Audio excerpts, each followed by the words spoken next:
Hello dear students, welcome. So let me introduce myself.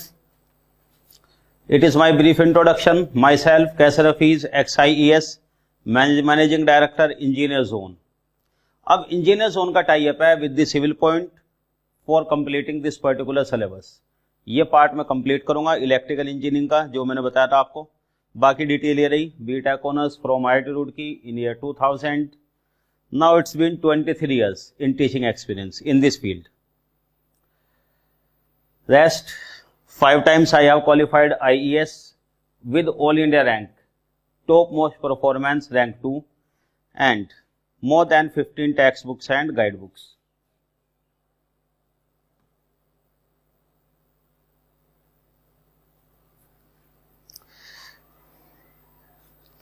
तो चलिए जरा शुरू करते हैं. देखिए actually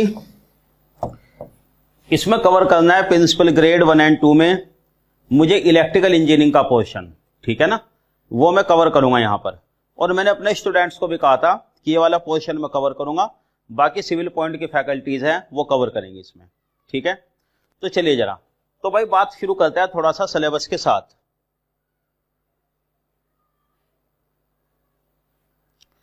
just 1 minute please. Yes, देखो इसमें इलेक्ट्रिकल इंजीनियरिंग का जो पोर्शन है ये है बिल्कुल basic. For example, if I want to say for electrical and electronics student, जो स्टूडेंट इलेक्ट्रिकल इलेक्ट्रॉनिक्स के हैं उनके लिए तो ये कहिए बहुत ही बेसिक है. खास तौर से इलेक्ट्रिकल वालों के लिए बिल्कुल बेसिक चीजें हैं. अगर थोड़ा बहुत भी हल्का फुल्का रिवीजन कर लें तो श्योरली इसमें बढ़िया मार्क्स ला सकते हैं. जैसे today subject Nalin Anare, it's electrical engineering portion. देखो दिस वन, इसमें रहेगा बड़ा बेसिक इलेक्ट्रिकल वालों के लिए. तो जैसे कि इस पोर्शन में से 10 क्वेश्चंस आने हैं ऑफ 3 मार्क्स ईच, तो total 30 marks. Negative marking 1/3 means for each wrong it is -1. Negative marking भी है साथ साथ. तो खैर, अब ये जो 10 क्वेश्चन है 3 मार्क्स ईच, इसमें से टारगेट क्या बनाना है. इलेक्ट्रिकल इंजीनियरिंग के लिए मेरा कहना है 100% स्कोर, 30 मार्क्स पूरे के पूरे आपको मिलने चाहिए, कोई गुंजाइश नहीं. इतना बेसिक सिलेबस है, सिंपल क्वेश्चन आते हैं बिल्कुल 1 लाइनर, तो पूरा स्कोर करना चाहिए. फॉर इलेक्ट्रॉनिक्स उनको चलो मैं लीवरेज दे सकता हूं, छूट दे सकता हूं कि एक क्वेश्चन अगर छूट भी जाए 9 क्वेश्चन का, तो लेकिन 10 ही हो जाएगा. बहुत बेसिक सी चीज है ये वाला. अब बात करते हैं इसमें जो अदर ब्रांचेज हैं, क्योंकि ये कॉमन सिलेबस है तो अदर ब्रांचेज के लिए for example civil, mechanical etcetera.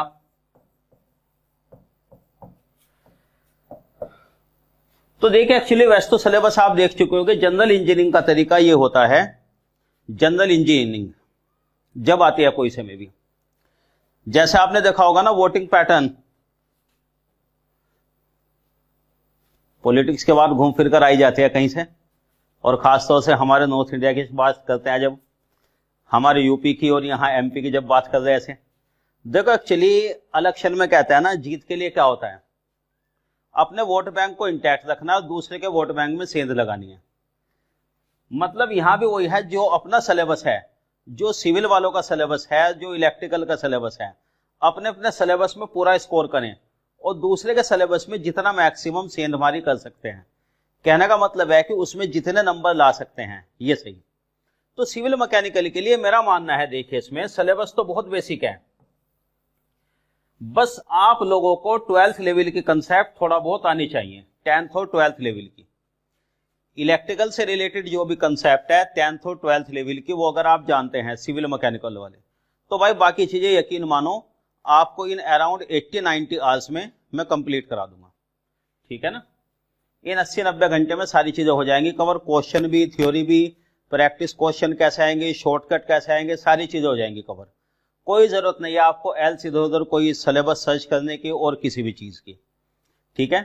तो इसके लिए मैं कह सकता हूं, देखो फिर भी कम से कम मेरा मानना है कि 7 क्वेश्चन तो आप कंप्लीट करेंगे, मतलब एग्जाम में 7 क्वेश्चन तो करके ही आए। चलो भाई 2-3 क्वेश्चन दूसरा सिलेबस है, ये नहीं कर पा रहे किसी वजह से, लेकिन कम से कम इतने नंबर तो लेकर ही आए। हालांकि कोशिश तो रहेगी भाई सारे क्वेश्चन करें आप इसमें, ठीक है। अच्छा, अब इसमें देखो बहुत बेसिक है सिलेबस जो है, क्वेश्चंस जो आते हैं इसमें बेसिक्स कंसेप्ट पर हैं। 1 लाइनर क्वेश्चन है। 1 लाइनर का मतलब ये नहीं है कि क्वेश्चन ही 1 लाइन का होगा, मेरा मतलब आंसर 1 लाइन का हो जाएगा। हाँ, ऐसा नहीं है कि रटने वाला क्वेश्चन है, थोड़ा सा कंसेप्ट लेवल कंसेप्चुअल क्वेश्चन भी आता है कि कंसेप्ट लग रही। और जहां तक बात है न्यूमेरिकल्स की, न्यूमेरिकल की जहां तक बात है, न्यूमेरिकल इस तरीके का आएगा जिसमें कैलकुलेटर के बिना सोल्व हो जाए। अगर कैलकुलेटर के बिना सोल्व हो रहा है तो ये तो साफ साफ है कि कैलकुलेशन तो टिपिकल होगी नहीं, ठीक है ना, हल्के फुल्के कैलकुलेशन से सोल्व हो जाएगा क्वेश्चन ये वाला। और देखो क्योंकि ये पिछला एग्जाम जो आया था ईयर 98 में आया था, इट्स बीन 25 ईयर्स, ठीक है ना। तो भाई अगर प्रीवियस ईयर क्वेश्चन वगैरह देखे उस हिसाब से वो तो अवेलेबल है नहीं, लेकिन इसके पैटर्न को देखते हुए इस तरीके के जो कंपटीशन है, ये मैंने ऑनलाइन में भी कई इस तरीके के कोर्स कराए हैं, ए का कोर्स भी, जे का कोर्स भी। वैसे तो मेनली ठीक है गेट ईएस की क्लासेस लेता हूं मैं दिल्ली में, ये जो हमारा इंजीनियर जोन है, लेकिन मैंने एक ये क्लासेस भी कराई हैं इसकी। तो उसके हिसाब से on the basis of my own 23 years of teaching experience मैं आपको बता सकता हूं कि किस किस तरीके की चीजें आनी चाहिए। अच्छा, अब देखो जैसे कि यहां मैंने बताया था इलेक्ट्रिकल इंजीनियरिंग पोर्शन, इसमें क्योंकि ईईसी के अलावा भी बाकी ब्रांचेज हैं, तो सबसे पहली बात तो ये कि इलेक्ट्रिकल ईसी वाले भी यहां पे एक्सपेक्ट मत करें कि हम डेप्थ में जाएंगे, कोई जरूरत भी नहीं है। यहां स्ट्रिक्टली मैं सिलेबस पे कन्फाइन करना चाहूंगा आप लोगों को भी, एमपीपीएससी का जो ये सिलेबस है, ठीक है ना। भाई आपको लगता है कि इससे रिलेटेड एक क्वेश्चन गेट में आया था इलेक्ट्रिकल में, या ईएस में कुछ ऐसा आया था उस पीएसयू में, तो भाई वो चीजें अलग से अलग बात, अलग से हम डिस्कस कर लें, देयर इज नो हार्म कि भाई आप कुछ डिस्कस करना चाह रहे हैं, अलग से मैं सेशन रख लूंगा। लेकिन मतलब इस क्लास में उस चीज को एक्सपेक्ट मत करें, कोशिश करेंगे जो एग्जाम है वहां तक हम कन्फाइंड रहें। और बाकी अगेन आई वांट टू से with non electrical and electronics, तो आप लोग घबराइए नहीं कि आपको इलेक्ट्रिकल इंजीनियरिंग पढ़नी पड़ रही। पहली बात तो सिलेबस ही बहुत बेसिक सा है, 2-3 सब्जेक्ट जो हैं होते हैं जो इलेक्ट्रिकल में, उसी में से सिलेबस बना रखा पूरा, उनमें से कोई भी पोर्शन ऐसा डिफिकल्ट वाला नहीं है। और जब सिलेबस ही बेसिक है उसमें से क्वेश्चन तो और आसान आने हैं। Only thing once again I am saying 10th और 12th लेवल के कंसेप्ट बस आप जानते हैं। अगर आप इतना जानते हैं वोल्टेज क्या है, करंट क्या है, थोड़ा बहुत आइडिया है, बस मेरा काम हो जाएगा, वहां से आगे हम आपको करा देंगे। इसमें आई थिंक इसमें कोई प्रॉब्लम की बात नहीं आगे, ठीक है। तो चलिए जरा अब इसमें देखो, सबसे पहले जो है, सबसे पहला जो पोर्शन है इसमें वो मैं लिखता हूं जरा, और आज हम स्टार्ट ही कर देते हैं सब्जेक्ट से, जिससे कि आपको क्वेश्चन के पैटर्न का थ्योरी कैसे होनी है, क्या क्या चीजें हम कवर करेंगे, ये आपके याद हो जाए और आपके समझ में आ जाए। नेटवर्क लॉज एंड थ्योरम, सबसे पहला टॉपिक ये है। Electrical network obviously,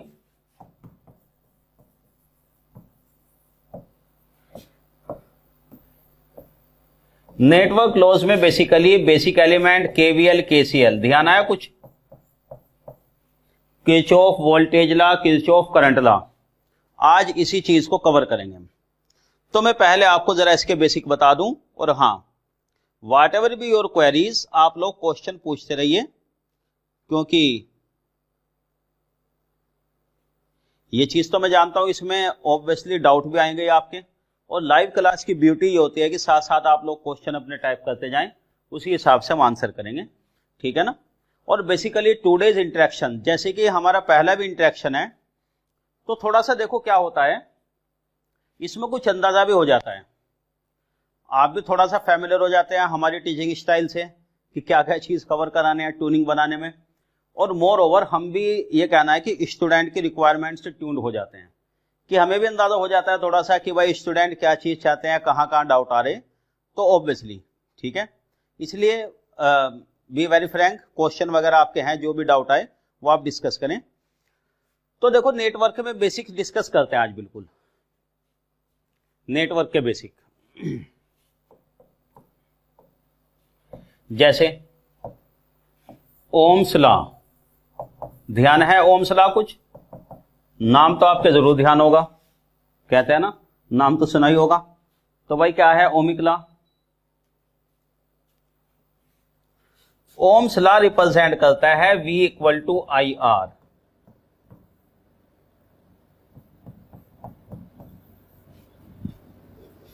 V equal to I R, ये वोल्टेज को ही पोटेंशियल डिफरेंस भी कहते हैं।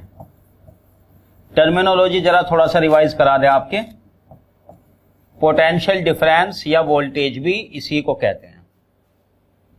This is current, this is resistance.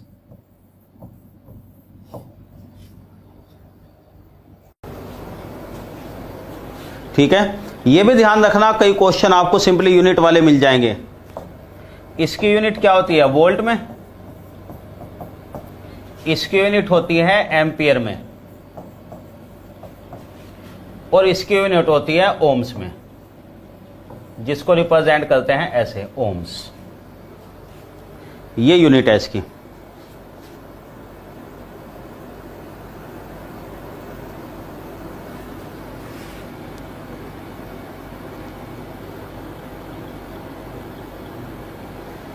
Okay, हाँ, मैं देख रहा हूँ इसमें थोड़ा सा रुक रुक के चल रहा है वीडियो, कोई बात नहीं, चेक करते हैं ज़रा, अभी चेक करता हूँ मैं। तो खैर, वोल्ट एम्पियर ओम्स लॉ। अब ज़रा इसके बारे में थोड़ा सा रिकॉल करा दें। देखिए पहले current,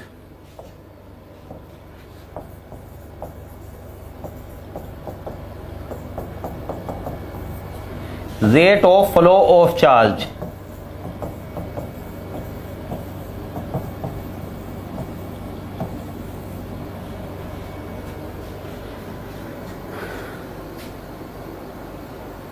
rate of flow of charge. ठीक है, अभी करते हैं इसको check. Current means rate of flow of charge, जब चार्ज फ्लो होता है, चार्ज फ्लो होता है उसका रेट। फॉर एग्जांपल सुनिए, जैसे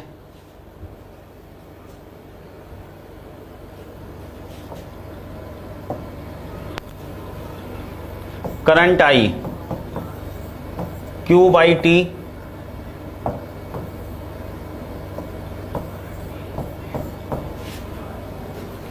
करंट का मीनिंग क्या होता है? जब चार्ज फ्लो हो रहा हो, ठीक है ना, चार्ज फ्लोइंग, इसकी यूनिट होती है कूलम्स, ये सेकंड। तो करंट की जो यूनिट है कूलम्ब पर सेकंड,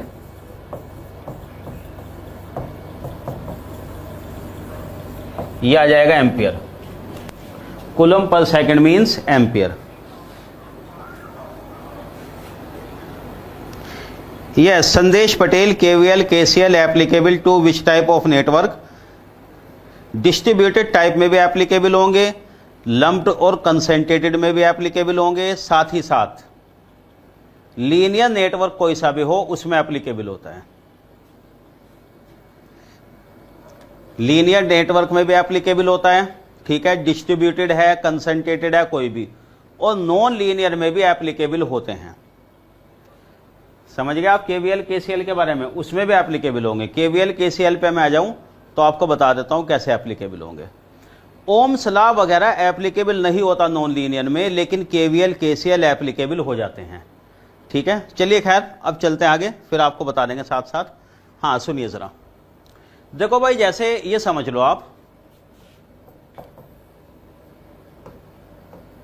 ये कंडक्टर है कोई,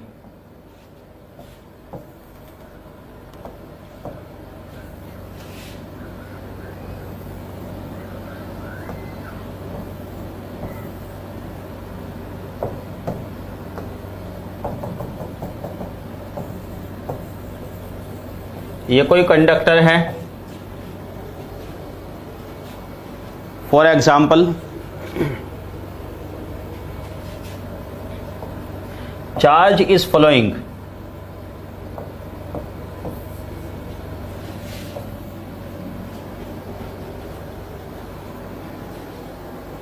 देखो जरा यहां पर, ये कोई कंडक्टर है, ये रहे electrons electrons electrons,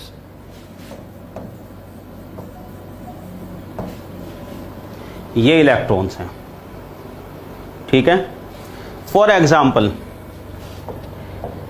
electrons are moving, यहां पर इलेक्ट्रॉन लगातार मूव कर रहे, जरा सुनिए, इलेक्ट्रॉन्स आर मूविंग, ये मूव कर रहे इलेक्ट्रॉन। एक इलेक्ट्रॉन पे कितना चार्ज होता है, ध्यान दिलाओ जरा, इलेक्ट्रॉनिक चार्ज ध्यान आया? जस्ट 1-2 घंटे में सारे के सारे कंसेप्ट रिवाइज हो जाएंगे, ये वाले बहुत बेसिक से। इलेक्ट्रिकल इलेक्ट्रॉनिक्स वालों को तो जरूरत पड़ती नहीं इनकी रिवीजन की, लेकिन भाई नॉन इलेक्ट्रिकल्स को जरूरत पड़ेगी, तो जरा बता देते हैं। कूलम्ब, एक इलेक्ट्रॉन पे ये वाला चार्ज होता है, ध्यान आया, नेगेटिव चार्ज। तो इलेक्ट्रॉन मूव कर रहे, जैसे बहुत सारे इलेक्ट्रॉन मूव कर रहे, अगर यहां पे देखो किसी एक जगह, यहां से गिनो आप कि हर सेकंड में कितने इलेक्ट्रॉन फ्लो हुए, कितना चार्ज फ्लो हो रहा है। जैसे आपने ऑब्जर्व किया कि 10 सेकंड में, 10 सेकंड के इंटरवल में इतने इलेक्ट्रॉन गए कि चार्ज यहां से फ्लो हो गया, for example 20 coulomb. Large number of electrons moving, और टाइम डेल्टा टी में कितना चार्ज मूव कर गया, 20 कूलम। तो करंट की जो वैल्यू आ जाएगी delta Q by delta T पर सेकंड में। 20 कूलम चार्ज, इतने सारे इलेक्ट्रॉन है कि 20 कूलम चार्ज 10 सेकंड में, तो कितनी करंट, 2 कूलम पर सेकंड, इसी को कहा जाता है एम्पियर। बताओ ध्यान आया नहीं, एम्पियर से फैमिलियर हुए या नहीं, चार्ज से तो फैमिलियर थे ही, ये वाला करंट एम्पियर में। दूसरी बात, ये तो हो गई करंट। दूसरी बात, अब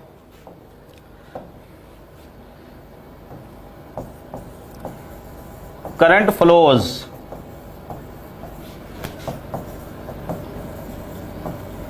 in the direction of positive charge. ये स्टैंडर्ड कन्वेंशन है, ध्यान रखना, कभी कभी ऐसे स्टेटमेंट पूछ लेते हैं।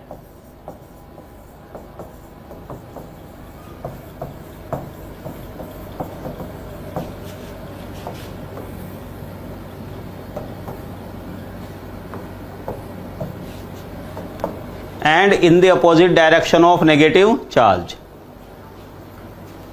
ये वन लाइनर खासतौर से इलेक्ट्रिकल इलेक्ट्रॉनिक्स वाले भी ध्यान रखें जरा, कि इस तरीके के आ जाते हैं स्टेटमेंट, ध्यान दे जाना इन पे। Just 1 minute.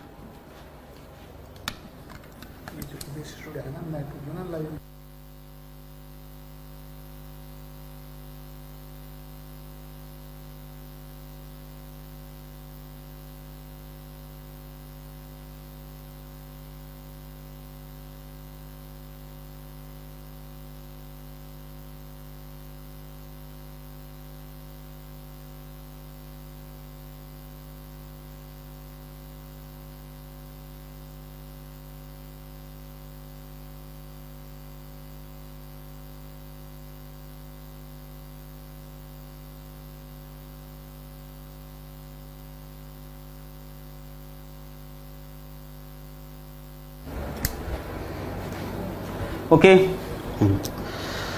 तो खैर ये पॉजिटिव चार्ज और ये नेगेटिव चार्ज में ध्यान रखना इसमें। क्यों, इसका कोई रीजन नहीं है कि आप कहें ऐसा क्यों, स्टैंडर्ड कन्वेंशन, ये स्टैंडर्ड कन्वेंशन है केवल, जो मान के चला जाता है करंट के डायरेक्शन को ऐसे ही एज्यूम किया गया, तो ठीक है।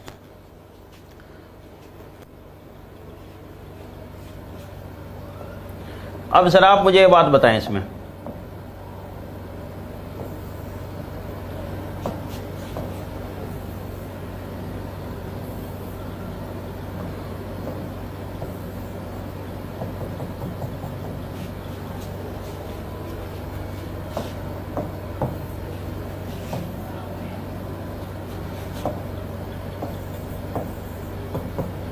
Delta Q plus 50 coulomb.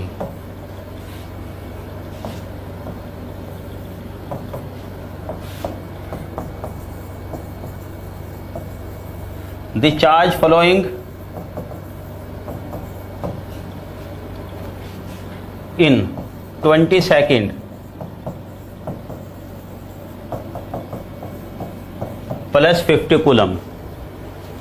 Current की वैल्यू बताएंगे जरा।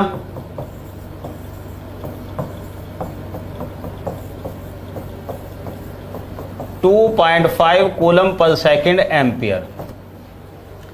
इस केस में कहा जाएगा कि कितनी करंट फ्लो हो रही, 2.5 एम्पियर, यानी हर सेकंड में 2.5 कूलम का चार्ज, पॉजिटिव चार्ज है, करंट की डायरेक्शन उधर की तरफ ही, जिस तरफ पॉजिटिव चार्ज चल रहा है, जिस तरफ पॉजिटिव चार्ज चल रहा है उसी तरफ, ये वाला।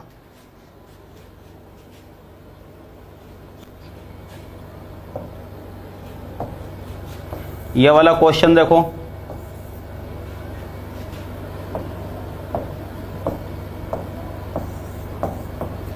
if 2 ampere current is flowing in a wire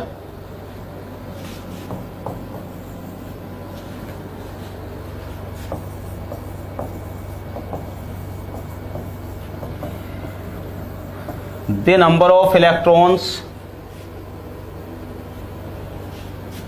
moving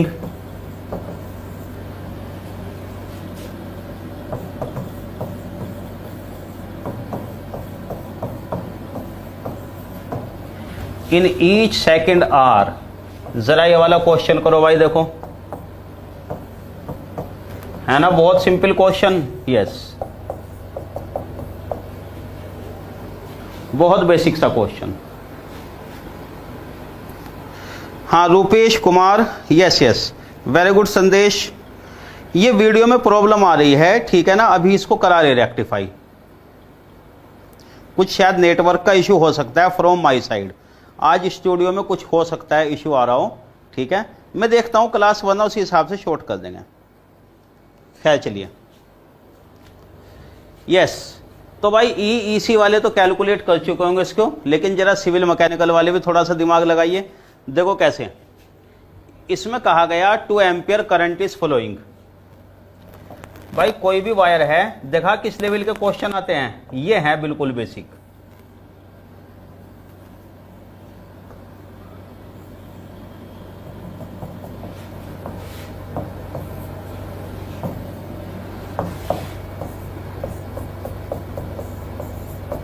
two ampere, इससे आपको अंदाजा होगा किस टाइप के क्वेश्चन आएंगे, ठीक है ना, सिंपल वाले।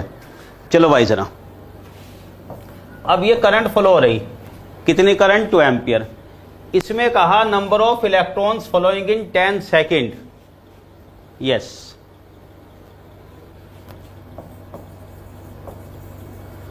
चार्ज फ्लोइंग इन 10 सेकेंड, किसी भी टाइम इंटरवल 10 सेकेंड में कितना चार्ज फ्लो होगा, current into time, delta T लिखो या टी लिख दो, यह आ जाएगा 20 कूलम। यस, तो भाई चार्ज तो हमें पता चल गया कितने कूलम, 20। अब लेकिन क्वेश्चन में क्या गिवन है, number of electrons moving, electron move कर रहे हैं। मैंने आपको बताया है स्टैंडर्ड कन्वेंशन, अभी ध्यान दो जरा, देखो ये रही standard convention. Current flows in the direction of positive charge in the opposite direction of negative, ये स्टैंडर्ड कन्वेंशन है। तो इलेक्ट्रॉन किस तरफ मूव कर रहे होंगे बताइए। Yes, large number of electron, एक इलेक्ट्रॉन का चार्ज तो बहुत कम, it means electrons are moving.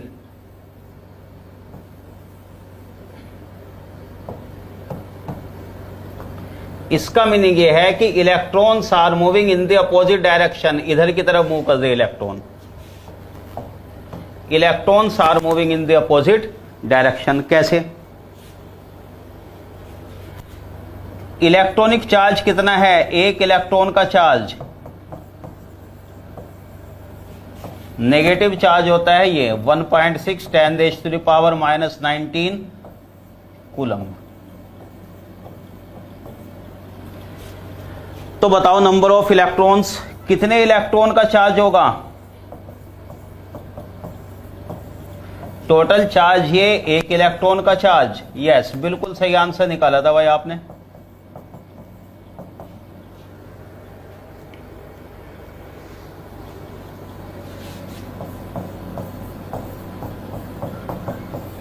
(10⁻20). अब इसमें देखो ऑप्शन कैसे बनते हैं, मैंने जानबूझ के ऑप्शन शुरू में नहीं लिखे थे। यस यस, यही कैलकुलेशन अंदाजा लगा लो, सिंपल वाली कैलकुलेशन है।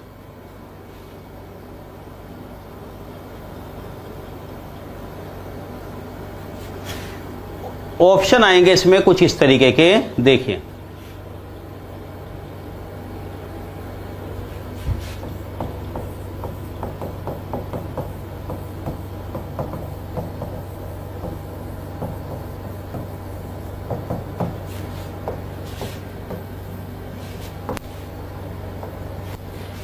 in the direction of current,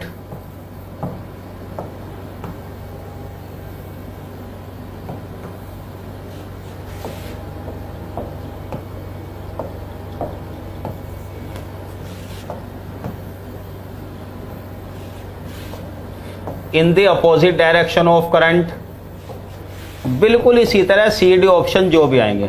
तो यहां यह भी ध्यान रखना है, बस ये सिंपली आंसर हो जाएगा। चलते हैं खैर आगे।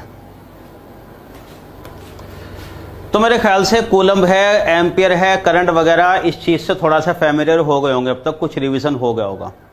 आगे चलते हैं।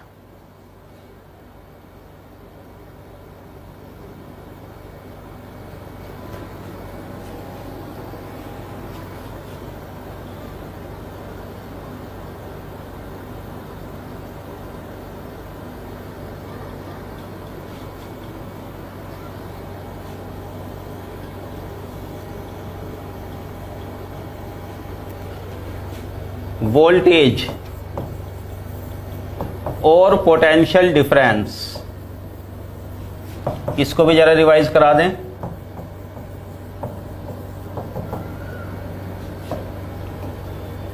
वोल्टेज या पोटेंशियल डिफरेंस,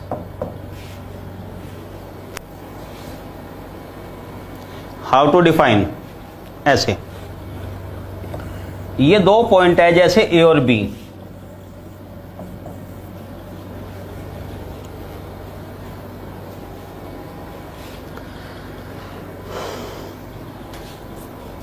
ये दो पॉइंट हो गए ए और बी। सपोज ये कोई चार्ज है Q nought, we are moving a charge between point A to B.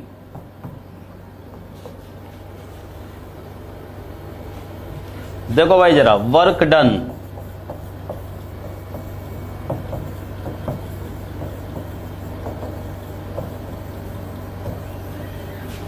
Charge from A to B, A point से बी पॉइंट तक ले जाने में वर्क डन WAB। अगर चार्ज Q नोट को, yes, difference between voltage and EMF, very good question, बता देता हूं अभी, रुकिए जरा, अभी बताते हैं, वो उसी पे आएंगे हम इसके बाद, EMF को यहां पे और पोटेंशियल डिफरेंस में। सुनिए, work done in moving charge from point A to point B, अगर ये है वर्क डन AB जूल्स में, ये वर्क डन है जूल्स में,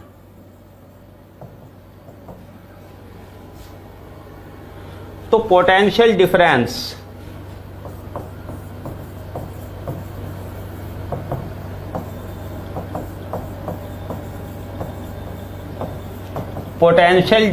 बिटवीन ए एंड बी, देखो इसे लिखा जाता है VAB, VA minus VB। Work done A से B तक ले जाने के लिए डिवाइडेड बाई चार्ज, तो पोटेंशियल डिफरेंस का मतलब हो गया in short work done per unit charge.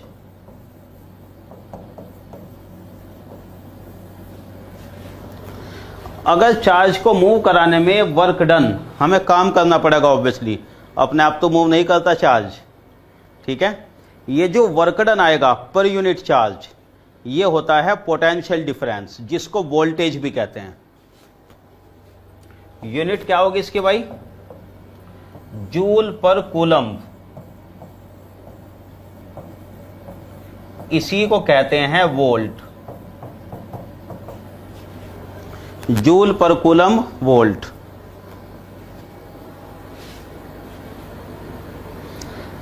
बहुत बेसिक सी चीज है, बहुत टाइम बाद शायद इतनी बेसिक चीजें पढ़ानी पड़ रही। खैर चलिए, अच्छा है। जूल पर कूलम्ब, सही है बात। अब मैं वोल्टेज में और ईएमएफ में डिफरेंस अभी बताऊंगा। क्या नाम है आपका? हाँ, पटेल। थोड़ा सा वेट करो, बस उचित डिस्कस करने हमें। अच्छा क्वेश्चन है आपका। गुड टू सी कि आप लोग ठीक है आंसर दे रहे हैं। जूल पर कूलम्ब जिसे कहते हैं हम वोल्ट, ये होता है पोटेंशियल डिफरेंस, ठीक है। कहां से आता है, कैसे आता है, उस डिटेल में मैं नहीं जाना हूं, क्योंकि उसकी जरूरत भी नहीं है, ऐसे रिवीजन करा देते हैं आपको, ठीक है। अच्छा, ये तो हो गया वोल्टेज के बारे में। अब आप कहें अलग अलग पोटेंशियल क्या होगा? सुनो ध्यान से, किसी एक पॉइंट पे पोटेंशियल डिफाइन नहीं होता। पोटेंशियल किसी एक पॉइंट पर डिफाइन नहीं होता।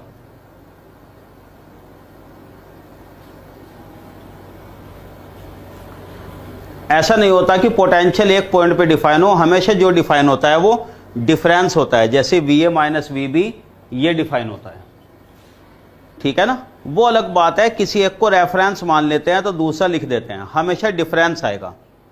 वो मैं आपको आगे चल के बताऊंगा। किसी एक को 0 मान लिया जाता है तो V आ जाता है, क्या होता है वो अलग बात है।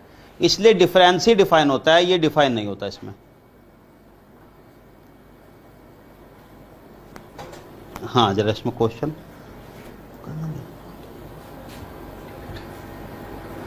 सही चलें। खैर, अब देखो रेजिस्टेंस ऑफ वायर। रेजिस्टेंस के बारे में काफी कुछ आ रहा था।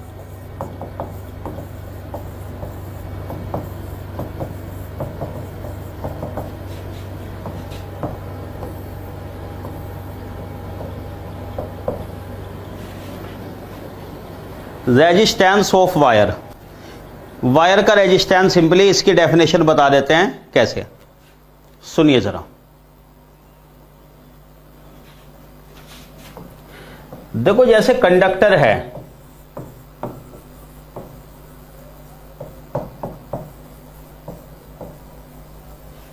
कंडक्टर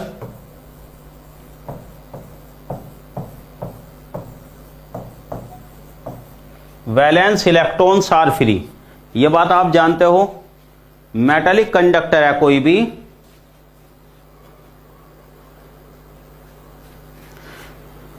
हाँ शैलेंद्र भाई, क्लास शुरू से देखना, इंट्रोडक्शन बता दिया था, नाम नहीं, अब जरा काम देख लो थोड़ा। खैर, metallic conductor means copper, aluminium, iron, कोई भी जो भी कंडक्टर की बात करें, उसमें वैलेंस इलेक्ट्रॉन लूजली बाउंड वो फ्री होते ही हैं। जैसे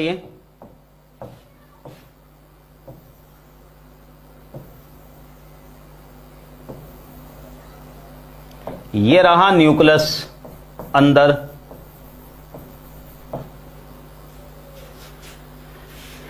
ये एटम है, ये रहे इलेक्ट्रॉन्स,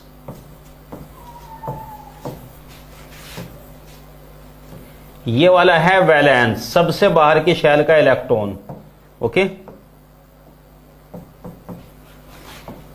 इसका फोर्स न्यूक्लियस से इतना कम होता है, ध्यान दो जरा, मेटालिक कंडक्टर में क्या होता है एक्चुअली, ये वन लाइनर स्टेटमेंट में आ जाते हैं कई बार, जैसे मैंने आपको बताया ना, कंसिडर द फॉलोइंग स्टेटमेंट। सुनो एक बात और, हाँ, हर एक चीज के बारे में ABCD ऑप्शन बना के लिखना, क्वेश्चन लगाना, स्लाइड लगाना, देखो पॉसिबल नहीं। तो आप ध्यान से एक एक बात सुनते चलो, क्वेश्चन कैसे बनते हैं, ठीक है ना। उसमें समझ में कुछ नहीं आता, सिंपली रटने वाली बात हो जाती है। जो स्लाइड लगा के टीचिंग कराते हैं, ठीक है भाई, हर आदमी का अपना अपना तरीका, लेकिन मुझे पसंद नहीं पर्सनली, क्योंकि रटाना नहीं है आपको। ध्यान दो, मैं नहीं चाहता आपको रटाए कोई चीज़। जो स्लाइड में पॉइंट लिखा दी है कि बस इन्हें याद कर लो, इनमें से क्वेश्चन मिल जाएंगे, ये और वो, थोड़ा सा समझ लो बेसिक चीज़ें। तो खैर,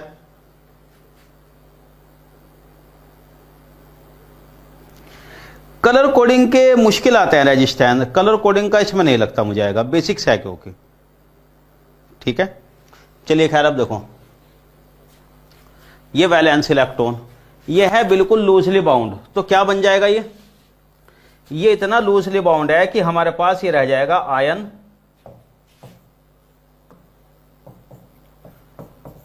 positive ion and free electron. Positive ion और फ्री इलेक्ट्रॉन होते हैं मेटेलिक कंडक्टर में, ये लगभग फ्री हो जाता है न्यूक्लियस से लूजली बाउंड। चलिए खैर, अब देखो यहां पर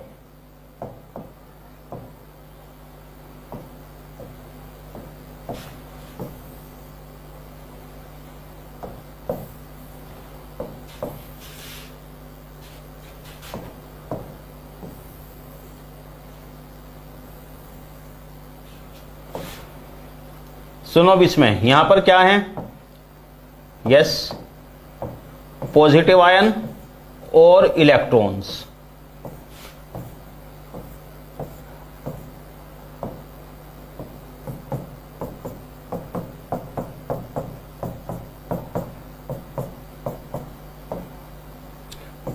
और साथ में इलेक्ट्रॉन ये रहे।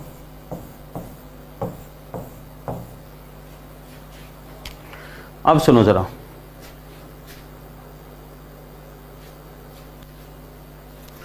देखो जरा, अगर यहां पर वोल्टेज अप्लाई कर दिया जाए बैटरी से,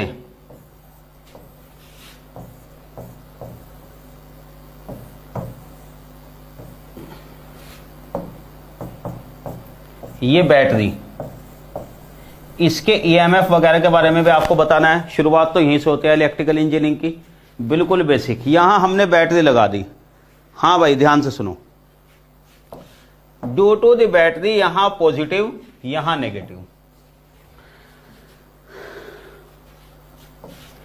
आयन मूव नहीं कर सकते, ये तो है स्टैटिक आयन। एटम या आयन सॉलिड स्टेट में, सॉलिड कंडक्टर में मूव नहीं कर सकते आराम से, ये तो मूव करेंगे नहीं। लेकिन इलेक्ट्रॉन देखो, इलेक्ट्रॉन किस तरफ मूव करना चाहेंगे, प्लस वाले की तरफ, प्लस की तरफ। माइनस से रिपल्शन, इलेक्ट्रॉन का चार्ज नेगेटिव, सेम चार्ज का मतलब रिपल्शन, और अपोजिट चार्ज अट्रैक्शन। नेगेटिव की वजह से रिपल्शन इधर की तरफ मूव करेगा, ये रहा, इलेक्ट्रॉन इधर जा रहे प्लस की तरफ, ऐसे। देन अब इसमें आप एक बात सुनिए, जैसे कि इनसाइड द कंडक्टर, चलो खैर, ये करंट फ्लो होगी ऐसे इधर की तरफ, ये इलेक्ट्रॉन है, करंट की डायरेक्शन अपोजिट टू दिस, ये रही करंट की direction. Current is flowing in the opposite direction,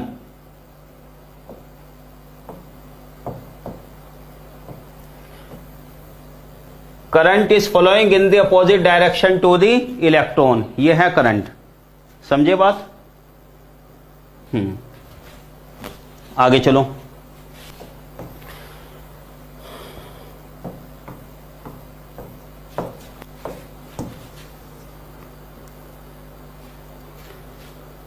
ये फ्लो हो रही करंट। अब इसमें अगर आप किसी भी एक इलेक्ट्रॉन का मूवमेंट देखो, किसी एक इलेक्ट्रॉन का मूवमेंट देखो जरा, जब ये इलेक्ट्रॉन मूव करेगा ये कोलाइड भी करेगा आयन से, यहां टकराएगा, फिर यहां टकराएगा, फिर यहां आएगा। इलेक्ट्रॉन के लिए एकदम एक्सप्रेस वे तो अवेलेबल है नहीं कि इलेक्ट्रॉन स्ट्रेट फॉरवर्ड चला जाए। भाई इलेक्ट्रॉन टकराएगा ना आयन वगैरह से, जब ही तो जाएगा इधर, स्ट्रेट फॉरवर्ड पाथ नहीं है। कोई से भी इलेक्ट्रॉन को कंसिडर कर लो, ऐसे आया, ये कोलाइड किया, ये कोलाइड किया, फिर ये। जब करंट फ्लो होती है कंडक्टर में, इलेक्ट्रॉन को कोलाइड करना पड़ता है, टकराना पड़ता है अंदर आयन से, ठीक है।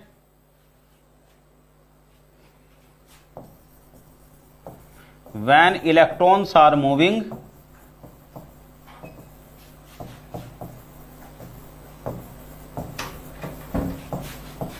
they remain colliding with ions, यानी के एटम्स जो आयन बन गए। इसका मतलब यह है कि इलेक्ट्रॉन के मूवमेंट को अंदर कुछ रोकता है, एक कोलाइड करनी पड़ती है, टकरे मारने पड़ते हैं उसको, ठीक है ना। इसका मतलब ये होता है, so the conductor offers A resistance, ये रेजिस्टेंस ऑफर करता है for flow of electrons, flow of current, flow of electron, flow of current.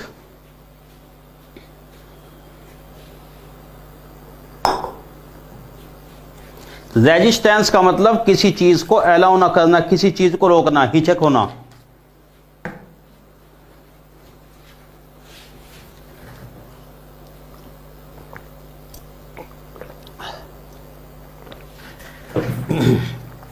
जैसे फ्रिक्शन टाइप की चीज है ना, देखो भाई रेजिस्टेंस होता है फ्रिक्शन के एनालोगस, फ्रिक्शन के जैसा। जब कोई चीज चलती है उसकी मोशन को अपोज कौन करता है? फ्रिक्शन। वही काम यहां इलेक्ट्रॉन के फ्लो में, चार्ज के फ्लो में, करंट के फ्लो में रेजिस्टेंस का होता है। तो ऐसे समझ लो आप इसको। नहीं, सरफेस नहीं, अंदर भी। यस शैलेश, हाँ शैलेश, ये सरफेस पे भी फ्लो होते हैं, अंदर भी फ्लो होते हैं, सब जगह फ्लो होंगे इलेक्ट्रॉन, कंडक्टर अगर है तो, ठीक है ना। इसलिए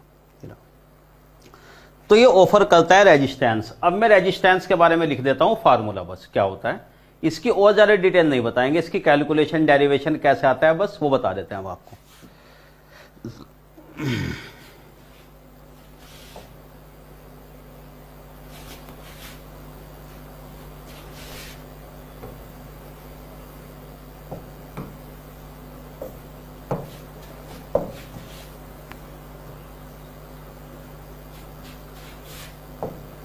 इसका रेजिस्टेंस देखो कितना आता है, length of the conductor L, ये लेंथ, कंडक्टिंग वायर की लेंथ, ये वाला एरिया क्रॉस सेक्शन वाला एरिया,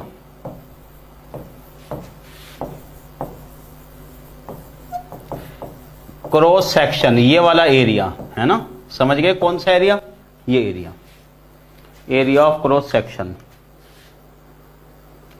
इलेक्ट्रॉन मूव करेंगे इस केस में, अंकित शर्मा, इलेक्ट्रॉन्स यहां पे मूव करेंगे लेकिन कोलाइड करते हुए मूव करेंगे।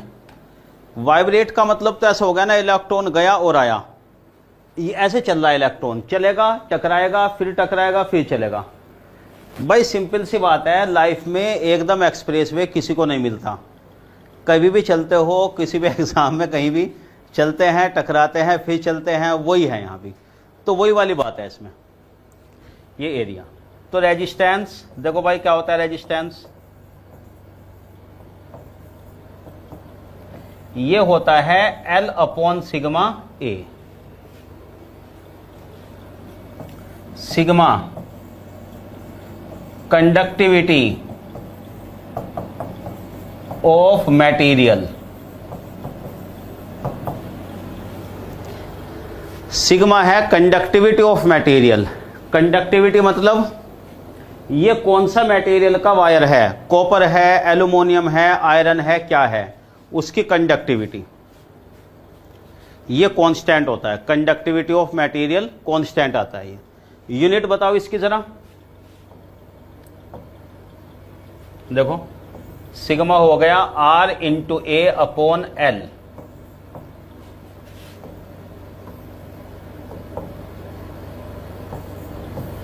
एल अपॉन ए आर, ये मीटर, ये मीटर स्क्वायर, ये ओम,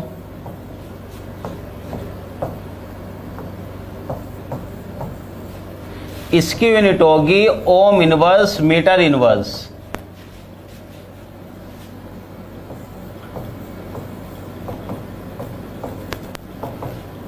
ओम इनवर्स मीटर इनवर्स। भाई इलेक्ट्रिकल इलेक्ट्रॉनिक्स वालों को भी कहना चाहूंगा, यूनिट थोड़ा थोड़ा रिवाइज करते चलना। कई बार कुछ चीज़ों की यूनिट ध्यान नहीं रहती, मतलब पढ़ते तो है लेकिन जरा थोड़ा सा मिस हो जाती है माइंड से, तो रिवाइज करने चलना यूनिट भी। नहीं 1 अपॉन ओम मीटर, ये ओम और ये metre square, ohm inverse metre inverse. Conductivity की यूनिट ही होती है। अच्छा, ओम इनवर्स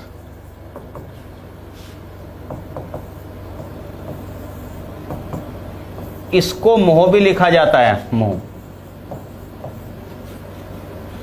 और साइमन एस। तो कंडक्टिविटी की यूनिट जो है ओम इनवर्स मीटर इनवर्स, इसको ऐसे भी लिखा जाता है मोह मीटर इनवर्स, या मोह पर मीटर, या साइमन पर मीटर। ओम इनवर्स को मोह भी लिखते हैं, उल्टा कर दो बिल्कुल इसमें।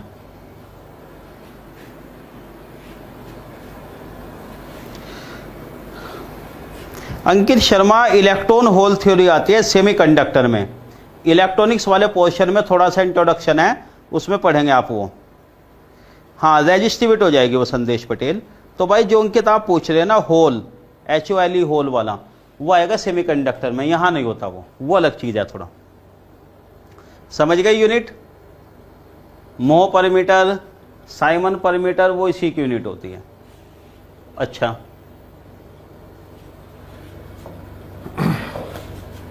रेजिस्टिविटी ऑफ मटेरियल, इसी को कहा जाता है स्पेसिफिक रेजिस्टेंस।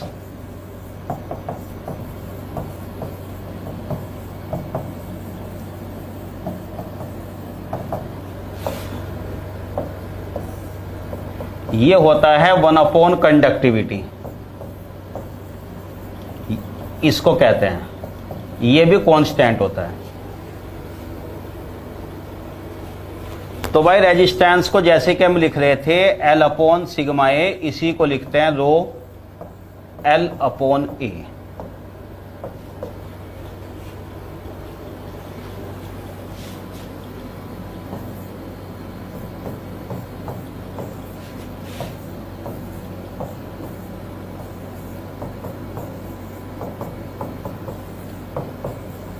ओम मीटर, इसकी यूनिट है ओम मीटर।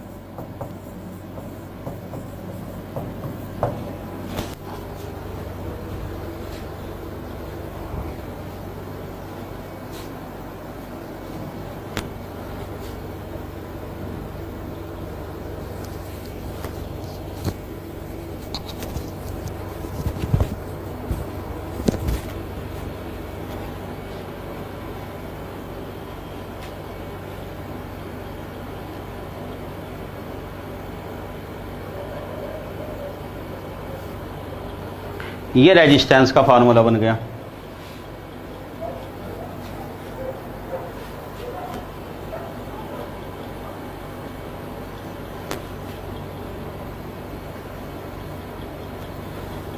ये कांस्टेंट होते हैं अलग अलग, सिग्मा और रो कांस्टेंट है मटेरियल पर। मटेरियल की वैल्यू गिवन होती है और फिर conductivity.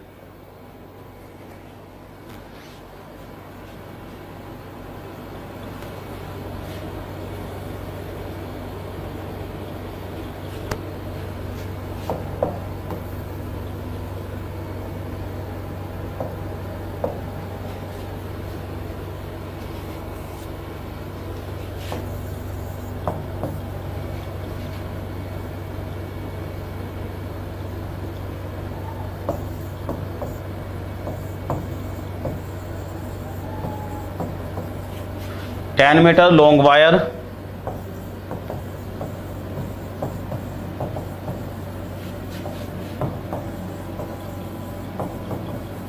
of a particular material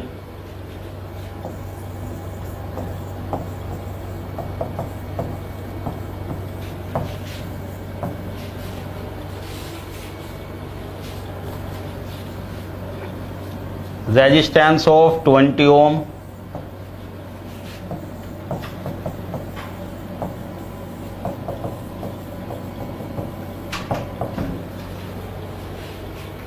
resistivity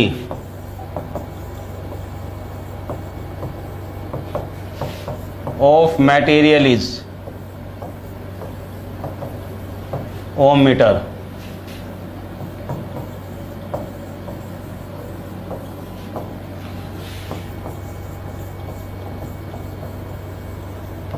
The area of cross section is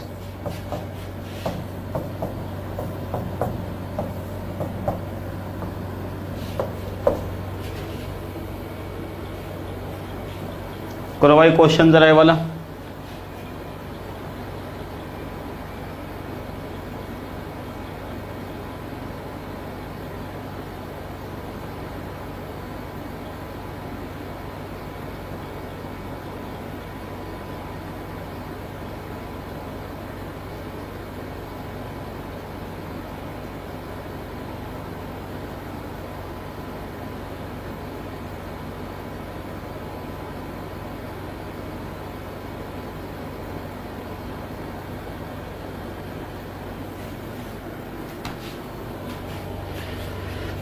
देखो जरा, लेंथ, वायर की लेंथ 10 मीटर लॉन्ग, रेजिस्टेंस 20 ओम, रेजिस्टिविटी कही गई यानी रो की वैल्यू ओम मीटर, एरिया बताना है कितना,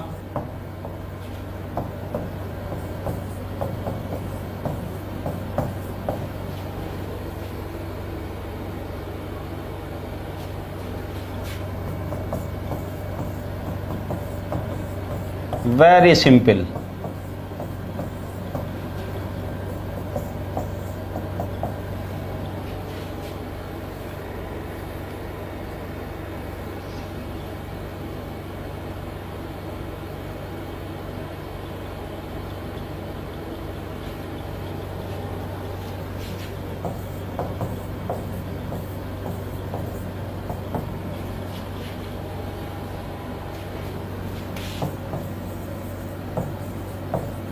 thousand metre square, very thick wire चाहिए।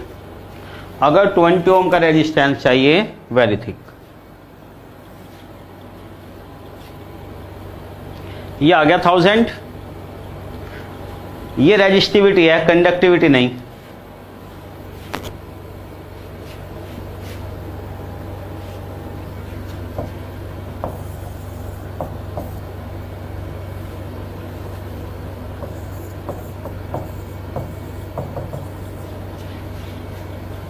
If a wire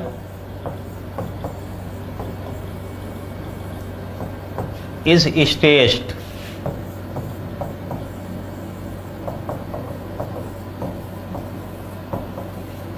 its length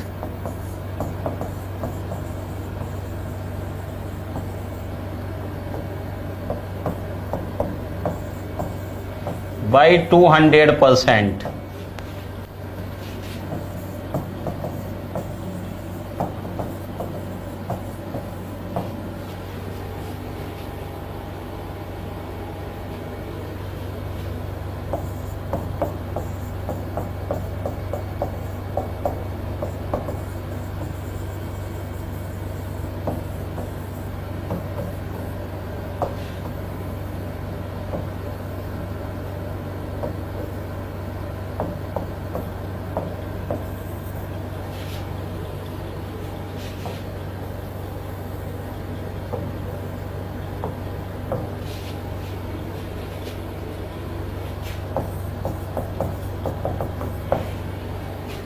देखो जरा क्वेश्चन ये वाला,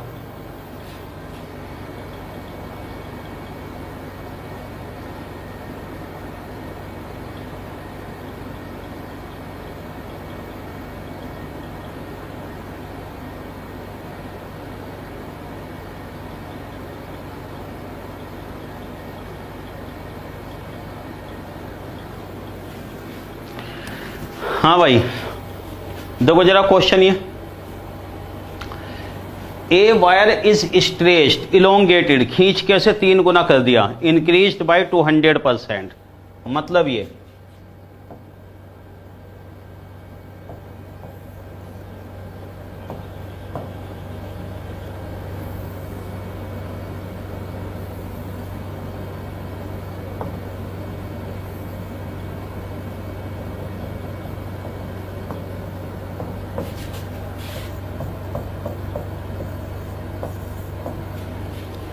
देखो जरा ये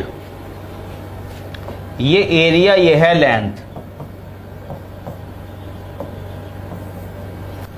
resistance of this L upon sigma A, sigma is the conductivity, ये तो कांस्टेंट है, कंडक्टिविटी लिख लो या रेजिस्टिविटी। अब देखो क्वेश्चन में क्या कहा गया, क्वेश्चन में कहा गया वायर को खींच के कितनी इंक्रीज कर दी लेंथ, इंक्रीज्ड बाय 200%, मतलब ये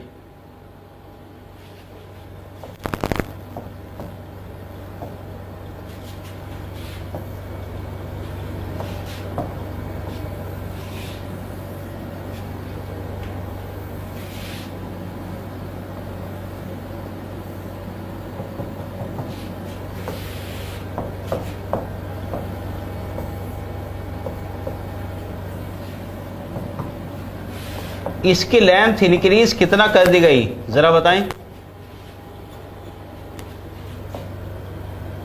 लेंथ L डैश इलोंगेट कर दिया गया L plus 200% of L, 3 times. Question में ऐसे नहीं कहा गया डायरेक्ट कि 3 गुना कर दिया, ये कहा गया 200%, 200% इंक्रीज, ये वाला। अब एक बात बताइए, जब इसे खींच देंगे भाई सीधी सी बात है, एरिया तो कम हो जाएगा ना, नेचुरल सी बात है, वायर को खींच के अगर इसकी लेंथ बढ़ा दी तो एरिया तो कम हो जाएगा ना इसका, क्यों?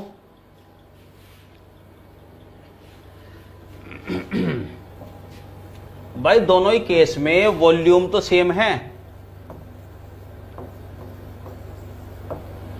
ये कोई सा भी मटेरियल है, कॉपर, एल्यूमिनियम, कुछ भी है, लेकिन वॉल्यूम तो इसका सेम रहेगा ना, चाहे इसे खींच दो या कुछ करो। तो जब इसका वॉल्यूम सेम है, इसका मतलब वॉल्यूम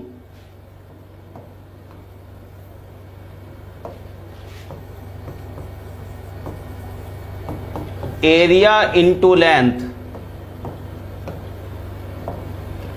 ए डैश एल डैश, ए इंटू एल। अगर लेंथ इसकी 3 गुना हो गई तो भाई एरिया कितना रह जाएगा, 1/3। यस, अब रेजिस्टेंस बता दो कितना आ गया।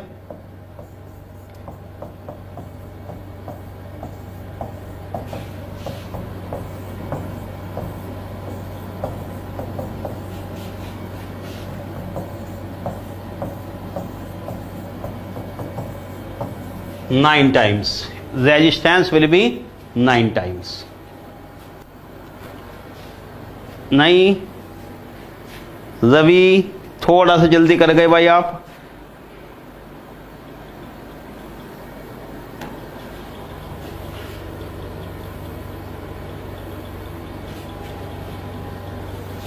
हाँ भाई, इसमें आंसर जरा गलत लिख दिया था मैंने, thank you very much. 10⁻⁻3।